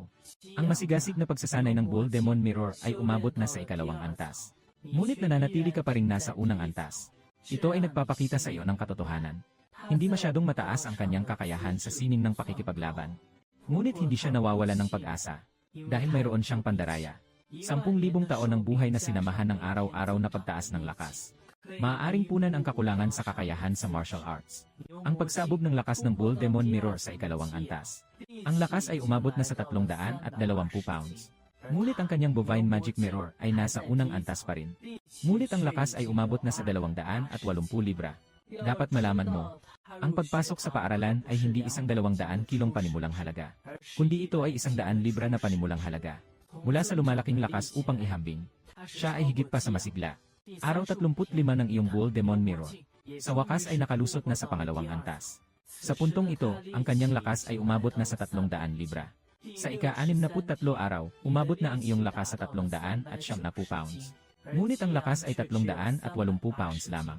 Mayroon pang isang buwan na natitira. Naiintindihan mo na ang tanging sigla ay 380 pounds lamang. Mayroon pang isang buwan. Naiintindihan mo. Basta't makapagtagumpay ako sa 2 antas ng Bull Demon Mirror. Walang problema sa 500 kilo. Sa halip, tila nag-aalala na siya. Araw 65 ni Chuning. Punta tayo sa kusina para bumili ng kaunting karne ng baka. Nais ng takip-silim na kumain ng masustansya. Naubos na ang mga gamot. Umaasa sa libreng pagkain mula sa kusina. Kahit na may kaunting karne. Maaari siyang kumuha ng kaunting karne na napakakunti. Natatakot siyang hindi maabot ang 500 libra na kinakailangan sa loob ng 3 buwan. Ang karne ng baka ay nagpapalakas ng lakas. Bago siya dumating, sinabi na sa kanya ng kanyang tangbo, "Maaari kang gumastos ng pera para bumili ng karne ng baka sa apoy. Sige na, ako na lang ang bahala. Walang ganitong kalaking pera sa bahay." Umiti ka at umiling. Ang paaralan ay nagbibigay ng karne at mga gamot. Nakita rin niya ang maraming estudyante na bumibili. Ngunit ang presyo ay halos 1 beses ng nasa labas. May 1 o 2 pirasong pilak siya. Ang perang ito sa paaralan. Kahit isang bowl ng Lansu beef noodle soup. Hindi sapat ang halaga para makabili ng kahit anong timbang. Tahimik si Jiang. Alam niyang totoo ang sinasabi mo. Magkasama na sila sa loob ng mahigit 2 buwan. Alam na niya ang kalagayan ng iyong pamilya. Oras ng hapunan. Hindi sumama si Jiang sa iyo sa kusina. Noon, kumakain ka ng 8 mangkok. Ngunit sa pagkakataong ito, kumain siya ng 1 mangkok. Nagpakasawa siya sa pagkain. Pagkatapos ng pagkain, hindi ka nagmadaling bumalik sa dormitoryo. Ngunit naglakad ka mula sa silid ng apoy pabalik. Pumunta sa lugar ng dormitoryo ng klase A. Mga estudyanteng maaaring tumira sa E-class na dormitoryo. Sila ay mga estudyanteng nakakuha ng marka na higit sa 250 pounds sa pagsusulit. At higit pa, bawat isa ay may kanya-kanyang silid. Para sa 7 estudyanteng nakatira sa E-number. 3 buwan, 500 libra. Hindi ito mga lalaki. Kaya't iba ka sa kanila. Ang mga mukha ng mga taong nakatira sa E na tila nagpipilit. Ang mga estudyante sa ilalim ng E na kategorya ay mas madalas na bumibisita sa isa't isa. Magsagawa ng komunikasyon. Nag-isip ka sandali. Kumatok sa pinto ng silid 6 ng peking salita. Ikaw ba si Kapatid Lin? Sandali lang, may narinig na boses mula sa loob ng pinto. Hindi nagtagal, bumukas ang pinto. Isang binatilyo na nakasuot ng sutlang panloob ang nagbukas ng pinto. Ngunit nang makita na nakatayo sa pintuan si Chuming, ang binatilyo na nakasuot ng sutla ay binuksan ang pinto. Ngunit nang makita ang nakatayo sa pintuan ay si Chuming, nawala ang ngiti sa kanyang mukha. Sino ka na kumakatok sa aking pintuan at ano ang kailangan mo? Kapatid He, ako ay estudyante ng hinaharap na tahanan. Tumigil si Hijing at direktang pinutol ang iyong sinasabi. Hindi tayo magkakilala. Hindi ko kayang abutin ang iyong buhay. Ano bang kailangan ni Kapatid He? Sabihin mo na. Alam mo sa kaibuturan ng iyong puso. Sa puso ng mga estudyante ng Jeya na silid. Baka hindi nila talaga itinuturing na mga estudyante ng Zihua. Ituring na mga kaklase. Ginoong He, nagbago ka ng tawag. Kayo ay isang kilalang binata mula sa mataas na lipunan. Kailangan mo lamang mag-focus sa pagsasanay sa sining ng pakikipaglaban. Paano ako makakapagbuhat ng tubig at iba pang mga gawain ito? Maaari akong maglingkod sa inyo. 1 2 na pilak sa isang pagkakataon. Pumili si Jiang na bumili ng mga buto ng baka. Kailangan mo ring maghanda para sa hinaharap. Ang susi sa Bull Demon Mirror ay hindi pa rin makapagtagumpay sa 3 antas. Kailangan din ng tulong mula sa mga patay na katawan at gamot. At siya ay nag-isip ng nag-isip. Makatutulong. Ang mga mag-aaral sa silid ng Jiazi ay kumikita sa pamamagitan ng pag-igib ng tubig. Nakakatakot ang mga kakaibang sining sa paaralan. Hindi maaaring pumasok sa lugar ng tirahan ng mga estudyante. Ito ang sulat na ipinadala mo sa pamilya mo noong nakaraan. Mga salitang nakuha mula sa bibig ng guro. Kahit na mayaman ang mga tao sa Li na may pangalan, baka gamitin din ito sa sarili nila. Ngunit ang mga tao sa ilalim ng peking pangalan ay walang pressure. At hindi naman sila kapos sa pera. 1 2 na pilak. Nagmumukhang nag-aalala si Hijing. Siyempre, hindi siya kulang sa 1 2. Pilak ngunit, ang mga katulong na responsable sa paglilinis ng buong bakuran sa araw-araw. 1 buwan na interes ay hindi umabot sa 1 layang. 1 layang na pilak para sa inyo, Ginoong He. Tiyak na hindi ito mahalaga. Ginoong Zhang ng kwarto 5 ng steel armor. Ipinasa na rin sa akin ang trabahong ito. Nagdagdag siya ng isang pangungusap. Hindi na nagdalawang isip si Hijing sa pagkakataong ito. Dahil hindi sila magkasundo ni Zhang Song ng Jia Wufang. May ilang negosyo na nag-agawan ang 2 pamilya sa Daining. Kung pumayag na si Zhang Song, Kung hindi siya sumang-ayon, hindi ba't ito ay nagpapakita na ang pamilya niya ay hindi kasing ganda ng pamilya Zhang? Mula ngayon, darating ako 1 beses sa 1 araw. Narito ang 1 pirasong pilak. Para mapanatili ang kapangyarihan laban kay Zhang Song at Hijin, kailangan ng 1 layang na pilak. Upang malampasan si Zhang Song at Hijin, diretsyo na lang itong ibigay. Salamat kay Ginoong He sa iyong ngiti at sa mga resulta. Tungkol sa hindi pagkakasundo ni na Hijing at Zhang Song, nasa iyo rin habang kumakain ka sa silid ng apoy. Nakita ng hindi sinasadya. Noong panahong iyon, halos mag-away sina Hijing at Zhang Song. Inilagay niya sa isip niya ang eksenang ito. At ngayon ay tamang-tama itong nagagamit. Kumuha ka ng bayad at agad na nagtrabaho. Pinagsamang timba ng tubig. Nang mapuno na ang 4 na balde ng tubig. Ganito rin ang ginawa. Pumunta siya at kumatok sa mga pintuan ng ibang estudyanteng may letrang E. E7, 5, E4. Nang kumatok ka sa kwarto ng E3 at E2, walang sumagot at nagkunot ka ng noo. Hindi ba't ang taong ito ay hindi nakatira sa silid E2? Siya ang isa sa kanila sa grupong ito. Ang nag-isang babaeng estudyante.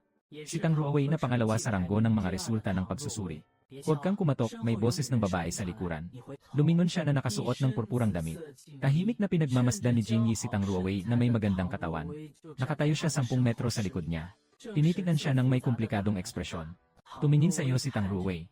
Pumunta siya kanina sa likod bahay para hanapin si Guro Liu. Nagtatanong tungkol sa mga issue sa martial arts. Pagbalik, nakita ang isang lalaki na nakatayo sa kanilang dormitoryo. Nagmamasid sa paligid. Ito ay nagdulot ng kanyang kuryosidad. Hindi siya nagsalita. Ngunit nais niyang malaman kung ano ang gagawin ng lalaking ito. At pagkatapos ay, tumingin siya habang binubuksan ng taong ito ang pinto ng silid ng haluang metal. Nanghutot ng isa 0 tael na pilak mula sa aloy. Pagkatapos ay nakumbinsi niya si Zhang Song ng 20 tael na pilak. At pagkatapos ay kumuha siya ng pilak mula sa ibang mga estudyante. Ginoong Zhang, may isang bagay na kailangan kong sabihin sa iyo. Kailangan kong maghintay hanggang matapos kong punuin ng tubig si Ginoong He. Kaya makakapagbigay ako sa iyo. Nagbigay si Ginoong He ng isa 0 tael na pilak ng sabay-sabay. Zhu Xiao, may isang bagay akong nais ipaalam sa iyo. Ginoong Zhang, at si Ginoong He ay sabay na binigyan ng 30 tael na pilak. Kailangan kong tapusin ang pagkuha ng tubig para sa kanila bago ako makapagbigay sa inyo. Huwag kang mag-alala, mabilis akong kumilos. Mabilis kong matatapos ang pagpili. Ganito ang mga salitang ginagamit. Nakakuha na ako ng mahigit 100 na leyang. Walang kahit anong kahihiyan na makita ka ng iba habang dumadaan ka. Hindi nakakahiya ang kumita. Ay, wala rin akong magagawa. Mahirap ang buhay, walang pera. Hindi sapat ang lakas. Hindi kumikita ng kaunting pera. Baka hindi ko matapos ang pagsusulit na 500 libra sa loob ng 3 buwan. May lungkot sa iyong mukha. Sa susunod na sandali, biglang naging mabait si Yanzi. Tang, hindi ko alam kung sa tingin mo ay makakapasok ka sa silid ng mga babae. Alam ni Tang Ruowei ang susunod mong sasabihin. Diretso siyang pinutol sa sinasabi niya. Nakalimutan mo na ang bagay na ito habang nakikipagnegosyo ka kay Se. Ito ay hindi tungkol sa isang nag-iisang ginang na barado ang kanal. Maaari kang tumawag. Maghanap ng manggagawa para sa pag-aayos ng mga tubo na darating upang linisin ang mga ito. Sa modernong panahon, ako'y naging masyadong mapusok. At sa pinto ni Zhao King, mas mabuti pang huwag mo na ring katukin. Hindi gusto ni Zhao King na istorbohin habang nag-ehersisyo. Baka hindi ka lang makakuha ng pera sa pagkatok sa pintuang ito. Kailangan pang makatanggap ng isang suntok. Salamat sa paalala, Yanni. Tang, nagpapahayag ng pasasalamat. Bilang pasasalamat, maaari kong dalhin ang tubig sa pintuan. Kailangan lang ng kalahating leyang na pilak. Si Tang Ruowei ay may 50% diskwento na. Seryoso ka na hindi mo na kailangan ang iyong diskwento. Narito ang 1 o 2 pilak sa iyo. Naghagis si Tang Ruowei ng isang supot ng pera. Nahuli mo ito at naramdaman ang bigat. Tumawa ng labis na masaya. Tang, huwag kang mag-alala. Tinitiyak kong ikaw ang unang gagamit ng tubig. Kaya't dapat kong isipin na ito ay isang malaking karangalan. Umalis sa lugar ng Jiazi. Hindi ka nag-reply. Lumipat siya mula sa dormitoryo papunta sa tagapagbantay. Bawat estudyante ay maaaring sumulat ng liham dito. At pagkatapos ay ipapasa ito sa tagapangalaga para may padala. 2 buwan sa paaralan. Nagsulat ka na ng 2 liham para sa pamilya. Nagsulat din ako ng liham kay Ginoong Huang. Karamihan sa laman ng puso ng matandang babae ay tungkol sa pagbibigay ng katiyakan sa kaligtasan. Upang hindi mag-alala si Lola. At ang liham para kay Ginoong Huang. Batay sa sariling progreso sa pagsasanay sa paaralan. Itinuring mo ang sarili mo bilang isang mahirap na estudyante sa kolehiyo. At si Ginoong Huang ay isang nag-donate. Mga taong may malasakit na nag-aral sa kolehiyo. Ipinapaalam ang kalagayan sa pag-aaral sa paaralan sa mga nag-interview. Ikwento ang mga natutunan sa paaralan sa mga taong may malasakit. Gusto ng mga tao na hindi masayang ang kanilang donasyon. Maaari ring magkaroon ng kaunting tagumpay. Hindi naman kinakailangan ng iba na maging matagumpay ka. Ngunit kahit papaano, kailangan mong ipakita na hindi ka nakakalimot sa utang na loob. Kung sakaling magtagumpay sa batayang ito, mas magiging kaaya-aya yon. Katulad ng dati, sumulat muna ng liham sa matandang tiyahin. Kumuha ka ng pluma at sumulat ng pangalawang liham. Ang emperador ay tahimik na nagsimula tulad ng sa nakaraang liham. Una, nagpapasalamat ako sa tulong ng aking tiyuhin. Nakapagpraktis ng sayaw sa paaralan. Matapos ang ilang palitan ng salita, saka lamang siya pumasok sa pangunahing paksa. 6 na dekada na akong nag-aral sa paaralan. Mahirap ang pag-aaral ng aking pamangkin sa sining ng pakikipaglaban. Upang hindi maging kampante. Araw-gabi siyang nagsasanay, ngunit ang kanyang kakayahan ay mababa. Hindi kasing galing ng mga kaklase. Kung may mga pagdududa at hindi pagkakaintindihan, humingi ng tulong sa guro. O nais ang kanyang mga gawain ay puno ng pagnanasa at kapangyarihan. Ang paggalang at kaalaman ay hindi naglakas loob na magsalita o magpabaya. Tulad ng kanyang mga hangarin. Kaya't mayroong paanyaya. Kaya kahit na ang tungkulin ay hangal, maaaring may narinig pa rin. Walang masarap na lasa ng malasa sa silid. Lahat ng kasama sa silid ay nag-angat ng kanilang manggas. Nakasuot ng puting jade na singsing na may dekorasyong engkanto. Kaliwa ang panggupit, kanan ang magandang si Rong Xiuni. Ngunit kung ang mga Diyos ay may tungkulin, ang unang bahagi ng kanilang balabal ay walang anumang patunay sa pagitan nito. Ang layunin ay sa huli ay may sapat na kasiyahan. Hindi alam kung ang pagsisilbi ng katawan at bibig ay hindi kasing ganda ng sa iba. Ang damdaming ito ay matatag at tapat. Isulat mo at ibigay sa tagapagsilbi ang 5,000 pilak. Pahintulutan siyang agad na ipadala ang 2 liham na ito. Dahil dito, naglakad siya pabalik sa dormitoryo. Pagpasok sa dormitoryo, naamoy ang masarap na amoy ng karne. Kumagat ang kanyang lalamunan. Buti na lang, sa pagkakataong ito, siya ay nakabusog ng husto. Sa maliit na bakuran, ang mga manok at tupa ay kinuha mula sa kawali. Nakita ng karne ng baka na bumalik ka. Agad na tinawag si Tuning. Bumili ako ng 1 piraso ng baka kanina. Luto na ito.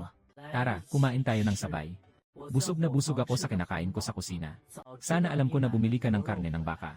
Kaya't kumain ako ng kaunti. Ngayon, talagang hindi na ako makakain. Nagsimula kang makipag-usap tungkol sa mga damit. Ipinakita ang bilog na tiyan at masiglang tumawa. Kaya't kumain na lang ako ng kaunti. Ngayon, talagang hindi na ako makakain. Nagsimula kang makipag-usap tungkol sa damit. Ipinakita ang bilog na tiyan at masiglang tumawa. Napaka-weird. Nandito na ako, hindi ko naman sinabing kumain ka ng ganito kabusog. Nakahiga sa sarili niyang kama. Kahit na ang manok at tupa ay kumakain ng binti ng baka. Nakatutok na hindi naglalabas ng tunog. Ngunit ang amoy ng karne ay hindi maitatago. Tumingin ka sa kisam ng pader. Sinulatan niya si Ginoong Huang ng liham na ito. May kalahating bahagi rin na totoo ang nararamdaman. Buong paaralan. Ang estudyanteng may pinakamahirap na kalagayan sa pamilya ay malamang siya na. Kailangan ng mabilis na pagtaas ng lakas. Kailangan na sumunod ang nutrisyon. Ang nutrisyon sa panahong ito ay pagkain ng karne. Ang mga estudyanteng ito ay makakapasa sa pagsusulit. Hindi naman araw-araw kumakain ng karne. Ngunit hindi naman sila katulad ko na araw-araw ay damo ang kinakain. Sasabihin mo bang hindi ka naiinggit? Iyan ay kalokohan. Hindi ka ba naiinggit? Isulat ang may akda ng Dongyang Mashengson. Paano magiging isang buhay ang bintanang tanso? Naaalala ko ng napakalinaw. Isara mo na lang ang iyong mga mata. Nakikinig habang ang manok at tupa ay maingat na inaayos ang mga buto ng baka. Lumabas ng dormitoryo. Nais din niyang alamin ang tungkol sa kanyang kasama sa kwarto na si Jieyang. Mukhang malapit na itong matapos. Ngayon, ginamit ko ang dahilan na busog na ako para tumanggi. At bukas naman, kung kumain ako ng karne ng baka na binili ni Jieyang, 1 o 2 pagkain ay mas mabuti na. Baka may sama ng loob si Jieyang. Bagamat maganda ang kalagayan ng pamilya ni Jieyang, pero hindi rin naman ito masyadong maganda. Ang mga mandirigma sa kanilang grupo ay siya lamang, si Tangbo, at hindi ang kanyang tiyuhin. Kung hindi siya kumain ng manok at tupa ng matagal, 1 tao ang kumakain ng baka sa dormitoryo. May mga pagkakataon na magiging hindi komportable siya sa kanyang nararamdaman. Medyo mahiya siya. Ang unti-unting paglayo ng dalawa ay nakatakdang mangyari. Hindi ito kasalanan ng sarili o ng sigla. Ang mali ay masyado akong mahirap. Sa ika-70 araw, tumayo ka na sa 4-0 pounds. Sa loob ng 7 araw, tumaas lamang ito ng 20 pounds. Kung ganito ang takbo, delikado na ang umabot ng 500 pounds sa loob ng 3 buwan. Kailangan ng tulong mula sa basa na suplemento para makapagtagumpay. Daan ng buwan ng Diablo, 3 antas. Pumunta ka sa silid ng apoy at bumili ng 1 piraso ng binti ng baka. Ang presyo ng 1 binti ng baka ay 30 liyang. 10 beses ng halaga sa labas. At sa nakaraang kalahating buwan, 1 binti ng baka ay nagkakahalaga lamang ng 20 liyang. Ang mga gamot ay mas mahal pa, ang 1 binti ay 20 liyang. Mas mahal pa ang mga gamot. Mahal ang presyo ng mga gamot na tinanong mo. Lumiko at umalis. Maaari lamang siyang humanga na ang bumibili ay walang kapantay sa lakas ng nagbebenta. May-ari ng apoy na silid. Nauunawaan na niya ang pagbabago ng isip ng mga estudyante. Sa simula, ang mga estudyante ay may tiwala sa kanilang sarili. Hindi masyadong mabenta ang mga gamot na may karne ng baka at mga halamang gamot. Siyempre, napakataas ng presyo.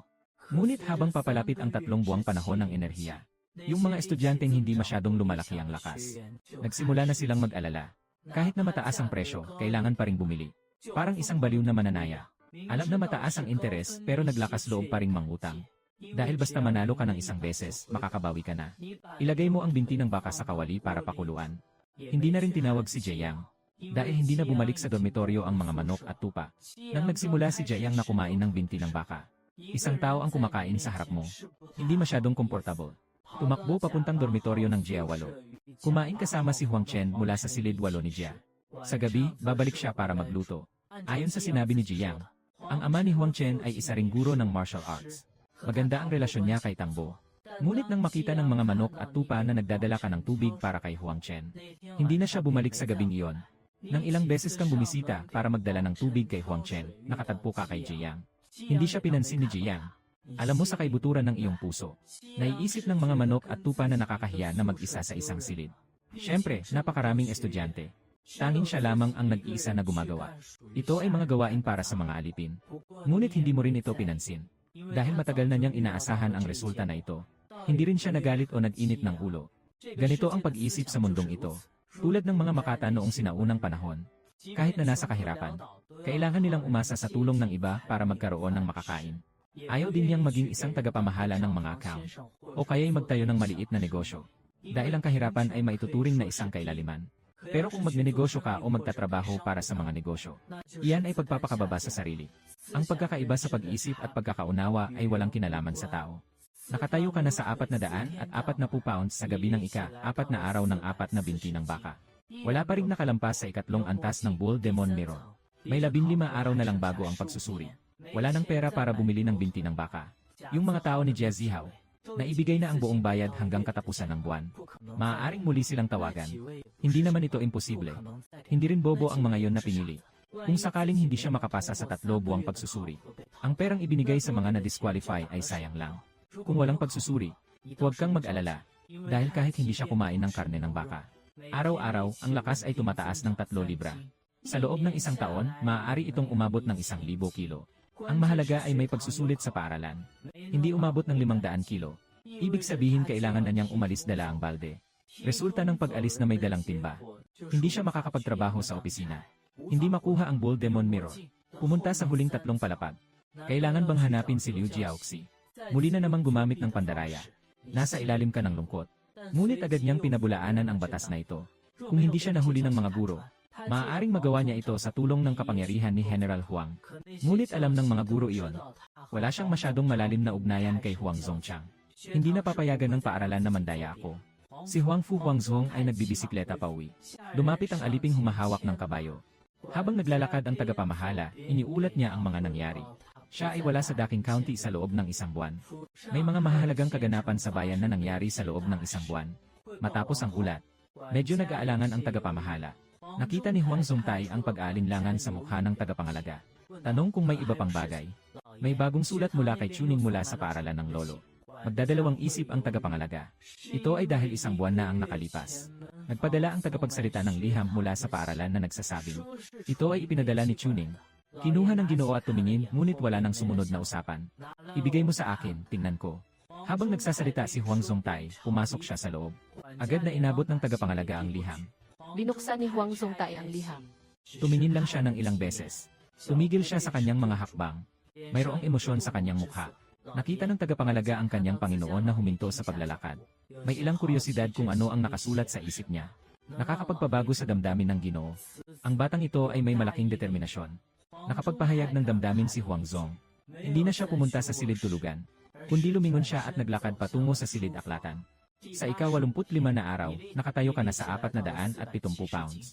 Ngunit hindi pa rin nakakalampas ang Bull Demon Mirror sa ikatlong antas. Sa mga nakaraang araw, ilang beses siyang pumunta sa harap ng silid-aralan ni Guro Liu. Nais niyang pumasok upang makakuha ng impormasyon. Ngunit sa tuwing nasa pintuan siya, hindi siya nakapasok. Mayroon pa siyang kaunting pag-asa. Marahil bukas, ang baka na salamin ay makakalampas na sa ikatlong antas. Ngayon, ang pag-asang ito ay ganap ng naglaho. Muli siyang dumating sa harap ng bakuran kung saan nakatira si Guro Liu. Ngayon, hindi ka na nag-atubili. Diretso siyang lumapit at kumatok sa pinto. Ngunit sa sandaling ito ay handa na siyang hilahin ang pang-angat ng pinto. Ngunit bigla na lamang bumukas ang pintuan. Nakatayo si Liu Jiaoxi sa loob ng pinto. May dalang isang pakete sa kamay. Napakatahimik na nakatingin sa'yo. Kahit na sa nakaraang buhay, ang balat ay sapat na makapal. Harapin ang mga mata ni Liu Jiaoxi. Mga mata na kayang makakita sa puso ng tao. Unti-unting tumataas ang temperatura sa iyong mukha. Medyo uminit. Matagal na panahon ang lumipas bago mo naisipang magsalita. Tahimik na sinabi ni Liu Zhongshan, narito ang liham mula kay Ginoong Huang para sa iyo. Ang mga bagay sa loob ng paketeng ito. Ito rin ay ipinadala ni Ginoong Huang para sa iyo. Hindi pinapayagan ng paaralan ang pagtanggap ng mga padala mula sa labas. Kung hindi, ang mga mamahaling gamot at karne ay hindi mabebenta. Ngunit iba ang katayuan ng punong ministro. Hindi ka pipigilan ng paaralan. Bahagyang lumaki ang mga mata. Pagkatapos ay naisip niya at nagpasalamat kay Guro Liu. Ibalik mo na. Hiniram ang liham at pakete na ibinigay ni Guro Liu. Pagkatapos mong magpasalamat, lumingon ka at umalis. May mga pagdududa at hindi pagkakaintindihan na humihingi ng kaalaman. Itinuturo ni Huyuki ang maraming kulay na jade. Hindi makapagsalita si Gong Liuzhi sa takot na magkamali. Tila siya ay masaya. Pumili ng kaibigan ng maayos. Maganda naman ang pagkakasulat ng artikulo. Kung may hindi ka maintindihan, direktang magtanong ka sa akin. Lumakad ng 1 metro palayo. Narinig ang boses ni Guro Liu mula sa likuran. Ang iyong katawan ay isang ilog. Alam niyang ito ay si General Huang na nagbigay sa kanya. Ipinabatid ng apelyidong Li ang nilalaman kay Ginoong Liu. Nagkamali ng pagkaintindi si Ginoong Liu. Akala niya ay inapi siya sa panig ni Ginoong Chen. Ginagawa lang niya ito upang ipakita ang kanyang mga kasamahan. Mahal na may akda, bumalik ka at igalang ang iyong sarili bilang isang may akda. Naiintindihan ng estudyanteng bumalik ka na may paggalang. Tumingin sa likod ni Chuning habang siya ay umaalis. Mina ang mga mata ni Liu Jiaoxi. Sa simula, hindi siya umaasa kay Chuning. Noong una, nagbigay siya ng isang pahiwatig. Ngunit sa tingin niya, si Chuning ay medyo matalino. Hindi na ito inisip pagkatapos ng lahat. Hanggang ngayon ay natanggap ko ang liham mula kay Ginoong Huang.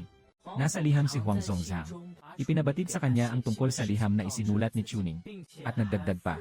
Nasa liham ni Chuning ang ilang talatang puno ng damdamin. Ang pangungusap na ito ay nagbigay ng damdamin kay General Huang. Ngunit pagkatapos niyang basahin ito, siya ay nakaramdam ng pagkakaugnay. Hindi tulad ni Huang Zhongzhang na talagang nagmula sa mayamang pamilya. Noong nagsimula siyang mag-aral ng martial arts, mahirap din ang kanilang kalagayan. Mas makakaunawa sa lasa ng tiwala ni Chuning. Ang mga paghihirap sa likod ng tao ay kayang mapagtagumpayan. Ngunit ang dangal sa harap ng tao ay labis na marupok. Siyempre, ang pinakamahalagang punto, malinaw din ang iyong pag-unlad. Mula sa dati na 100 pounds lamang. Ngayon ay malapit na sa 500 pounds. Ang pag-unlad na ito. Lampas na ito sa kalahati ng mga estudyante sa paaralan. Bumalik ka sa dormitoryo na may pusong puno ng kasabikan. Diretsyo niyang binuksan ang pakete. Nakita ang mga halamang gamot sa loob. Bahagyang namula ang kanyang mga mata. Ilang taon na ba? Hindi kailanman nagkaroon ng ganitong matinding pagbabago ang kanyang emosyon. Sa nakaraang buhay, tanging noong kumita siya ng kanyang unang yaman. At sa panahon ng paglista ng kumpanya, ang emosyon ay may napakalaking pagbabago. Ang una ay tanging siya lamang ang nakakaalam. Gaano kahirap makuha ang unang kita na ito? Nagdusa ng maraming pagdurusa. At ang huli ay lalo pang nagbigay diin sa kanyang sarili. Ilang taon ng pagsusumikap at sakripisyo. Hindi ba't ako ay naapektuhan ng orihinal na may-ari? Ngunit agad kang umiti at umiling. Tinanggihan ang ideyang ito. Wala itong kinalaman sa orihinal na tunog.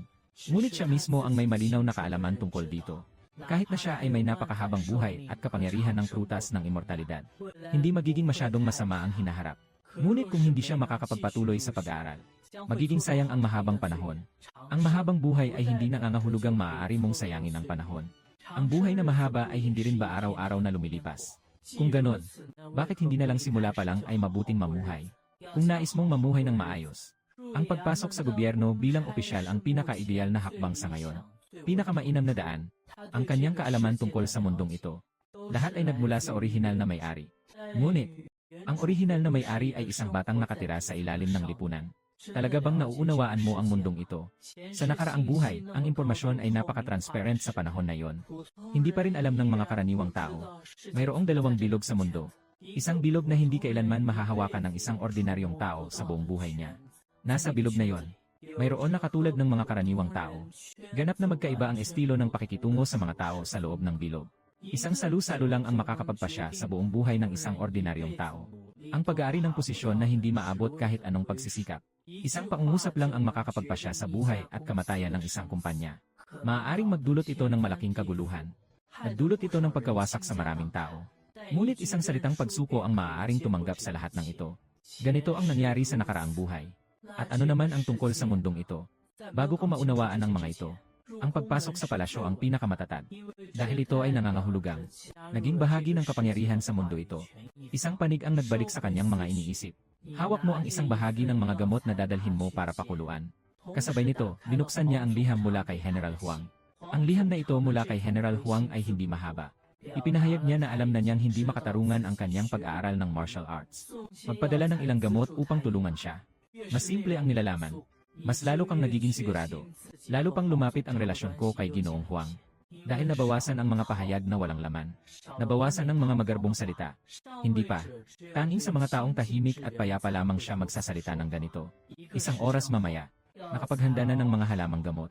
Nagsimula kang maglaga ng gamot sa paliguan. Araw 86, araw 87, araw 88 sa gabing ito.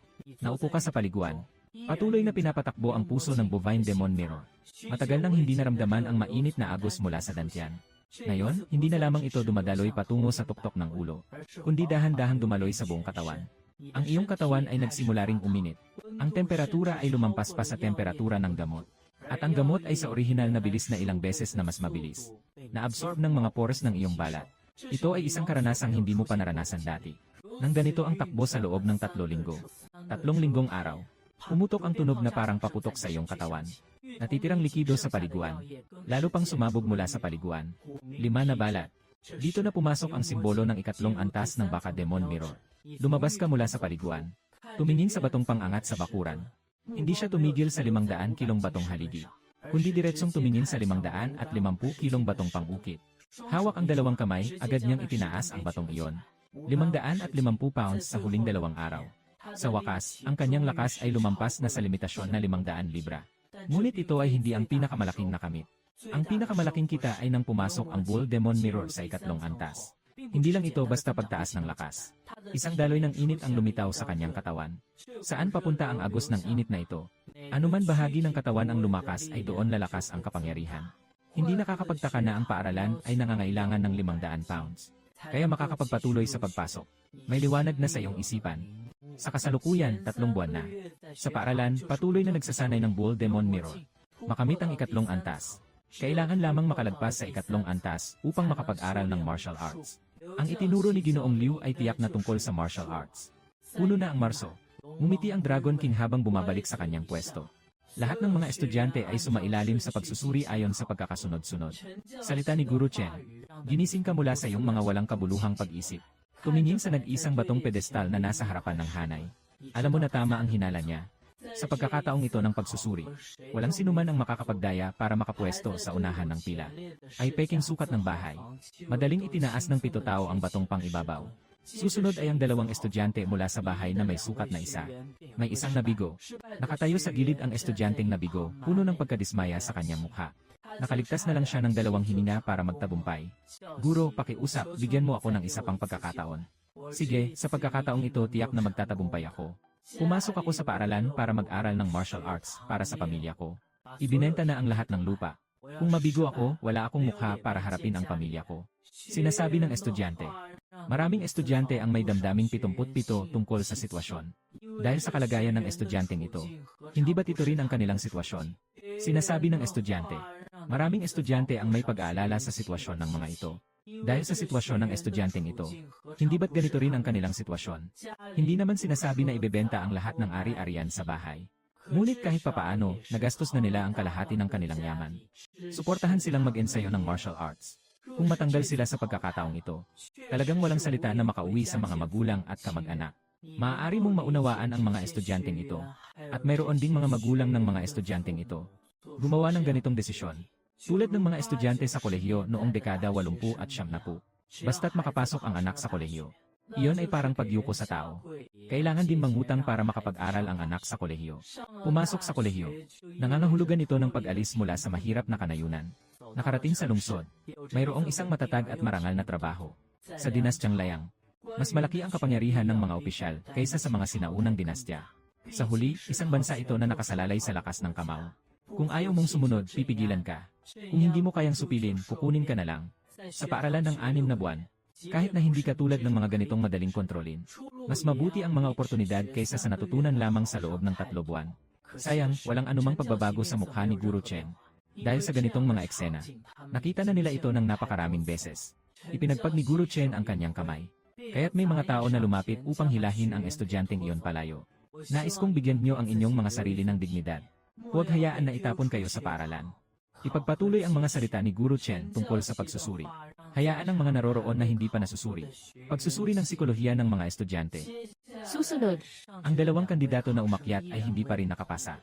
Ngunit, may aral mula sa naunang estudyanteng hinila palabas ng paaralan. Ang 2 ito ay nakontrol ang kanilang emosyon. Tahimik na bumalik sa dormitoryo upang ayusin ang mga damit. Nasa harap mo ang nag-aalab. May ngiti ng tiwala sa mukha ni Jiang. Lumakad papunta sa batong pedestal. Madaling na itataas ang batong pedestal. Tuning chulit. Sa pagbigkas ng mga salitang ito ni Guru Chen, Lahat ng mga estudyante sa lugar ay nakatuon ang kanilang mga mata. Nakatutok ang lahat sa iyo. Bagamat bawat estudyanteng lumapit para sa pagsusuri, lahat ay makakakuha ng atensyon ng lahat sa paligid. Ngunit ang mga estudyanteng ito ay tumingin sa iyo ng may ibang damdamin. Malinaw na may mga ibang damdamin. Para sa mga estudyanteng may peking numero, nasa kanilang mga mata, isa kang kawawang tao na mahirap at hindi sumusuko sa kapalaran. At sa mga estudyante sa silid-gilid, ikaw ay kusang nagpakababa. Akala mo'y sapat na ang magdala ng tubig para sa iba upang makaligtas. Sa mga estudyante sa silid-gilid, ikaw ay kusang nagpakababa. Akala mo ba ay magiging matagumpay ka sa pamamagitan ng pagbibigay ng trabaho sa iba na magdala ng tubig? Napakanaib mo. Sa mga tingin ng mga taong ito, sa pinakamasalimuot na tingin na puno ng sigla, siya at si Chuming ay nakatira sa isang dormitoryo. Ngunit si Chuning ay nagkukunwaring mataas ang prinsipyo at hindi kumakain ng kanyang karne. Biglang tumakbo para gumawa ng nakakatakot na gawain. Kumita ng pera para bumili ng karne. Hindi ba't ito ay parang pagsampal sa kanya? Ito ang dahilan kung bakit nagalit si Chuming. Galit na hindi maikakaila ang galit. Nagpapanggap ng mataas ang tingin sa sarili pero nagiging ganito kababa. Hindi mo na naman maipasa ang pagsusulit. Naghihintay na pagtawanan ng lahat mamaya. Nakita mo ang mga tingin ng lahat ng estudyante sa paligid. Tahimik na lumapit sa batong pedestal. Hawak ang hawakan ng bato gamit ang dalawang kamay. Maayos na itinaas ang bato sa kanyang ulo. Sabay-sabay na lumusong. Nang binanggit ni Guru Chen ang dalawang salita, biglang naging tahimik ang atmosfera sa lugar. Dobleng kamay na interes. Ang mga mata ni Zhao King sa likod ay kumurap ng kaunti. Agad na nagpatuloy sa pag-aayos ng kanyang panga. Pagsasalamin ng 45 degree na ang gulo sa langit. Dahan-dahang kumindat si Tang Ruawei gamit ang kanyang malalaking mata. Ang pagganap ni Chuning ay labis na nagulat sa kanya. Si Zhang Song at Jing at mga estudyante ng Jia Zifang. Talagang mukhang kasing pangit ng nadapa sa dumi ng aso ang kanyang ekspresyon. Isang tao na sa kanilang isipan ay katulad na ng isang alipin. Ibang uri ng tao. Nakapasa siya sa pagsusulit. Naging kaklase na nila. Ang mga estudyanteng nagtatanggol sa sarili ay nakabuka ang mga bibig sa gulat. Ang tanging nakikita nilang payaso ay nakapasa. Sa ganitong kakaibang atmosfera, nagpatuloy ang pagsusuri. Sa huli, sa 36 na estudyante, 14 na lamang ang nakapagtaas ng 500 libra na kalasad. Makakapagpatuloy sa akademya. 22 na estudyanteng naalis ay bumalik sa kwarto para mag-ayos ng mga gamit. Tinatanggal at umalis. Umalis si Guru Chen pagkatapos ng pagsusuri. At ang mga estudyanteng nakapasa tulad ni na Chuning, nasa pagkaantala pa rin sa lugar. Mga kaklase, mula ngayon, mananatili tayo sa paaralan ng 2 taon at kalahati. Nag-order ako ng isang mesa ng handaan sa kusina. Umaasa ako na bibigyan niyo ako ng karangalan, mga kaklase. Magandang makilala kayong lahat. Ngumiti si Jin Le habang nagsasalita. Siya ay isang estudyante ng isang silid. 7 araw na ang nakalipas, kaya niyang buhatin ang 500 libra na bato. Kaya't nagsimula na silang maghanda para sa salo-salo. May isang katangian ang presyo sa paaralan. Pagkatapos ng pagsusuri, bababa na ito. Bagamat mas mahal pa rin ito kumpara sa labas. Ngunit para sa mga estudyanteng ito, hindi ito gaanong mahalaga. Kung hindi, sa susunod na 2 taon at kalahati. Napakataas pa rin ng mga presyo. Kahit na ang pinakamayamang tao sa daming county ay hindi makakayanan ito. Tuwing matapos ang pagsusuri tuwing 3 buwan, ang salo-salo ng mga natirang estudyante ay isa ring matandang tradisyon. Sa isip ng mga natirang estudyante, ang mga natanggal na estudyante ay hindi maituturing na kanilang mga kaklase. Dahil magkaiba ang potensyal at antas. Napakamasakit ngunit napakatotoo. Akala niya ay kayang tiisin ng lahat. Ngunit hindi inaasahan ni Jin Le na tinanggihan ang kanyang mungkahi. Kailangan ko pang mag-ehersisyo. Walang oras, si Jiang ang unang umalis. Wala rin akong oras para makipagtipon sa inyo. Gusto kong umuwi. Umalis ang mga estudyante mula sa Jizfang. Pati ang mga estudyante ng Baitang Ni ay naghanap din. Dahilan sa pag-iwas. Si Jin Le ay puno ng pagkalito. Ano bang nangyayari dito? Tinitignan mo si Jin Le na may kalituhan sa kanyang mukha. Talagang nakakatawa. Hindi maintindihan ng taong ito ang sitwasyon. Sa kanyang isip, malinaw na parang salamin. Alam kung bakit umalis ang mga taong ito. Ayaw makisalo sa isang mesa kasama siya. Sa kanilang mga mata, ako ay isang alipin. Ngayon ay nagbago na ang sitwasyon. Naisip na makakain sa isang mesa kasama ang sarili. Ang mga taong ito ay may sama ng loob. Walang pakialam si Tang Ruawei sa simula. Makikita na umalis na ang iba. Matapos kong batiin ka, umalis na rin ako. Kapatid Jin, tara na at kumain tayo. Tumingin ka sa natitirang ikaw. Nagtanong si Zhao patungkol sa mungkahi ni Jin Le. Kumagat ang labi ni Jin Le ng bahagya. Hindi siya bobo. Noong una, hindi siya nakapag-react.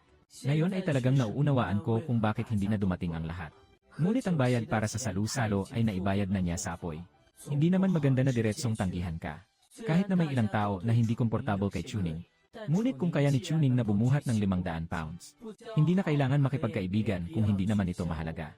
Pero kung kakain siya kasama si Chuning, walang dahilan ng ibang tao na makipagkaibigan kung hindi naman sila makikipagkalakalan. Pero kung kakain siya kasama si Chuning, ano ang isipin ng iba tungkol sa kanya? Masakit ng kaunti ang tiyan ko. Ganito, naibigay ko na ang pera kay Puning. Kung gusto mong kumain, mag-isa ka na lang. Nakakabigo talaga yon.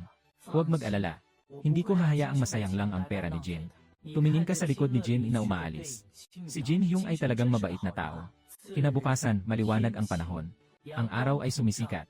Nakatayo kayo sa Yanshu Martial Arts Arena. May mga mata na puno ng kasabikan na nakatingin kay Liu Junshan. Matapos ang 3 buwan ng pagsasanay sa martial arts, ang lakas ninyo ay higit pa sa karaniwang tao. Ngunit hindi sapat ang magkaroon lamang ng lakas. Ang tunay na mananayaw ay dapat matutong kontrolin ang kanyang lakas. Ipinapakita ang sariling lakas sa pinakamataas na antas. Sang-ayon ka sa sinasabi ni Liu Junshan. Ang kanilang lakas na yon. Sa madaling salita, ito ay lakas ng pagbubuhat. Sa nakaraang buhay, ang lakas ng suntok ng isang ordinaryong tao. Sa kapinakamataas ay 2 beses ng bigat na itataas. Ngunit ang mga profesional na boksingero ay nakakapagbigay ng lakas. Bilis.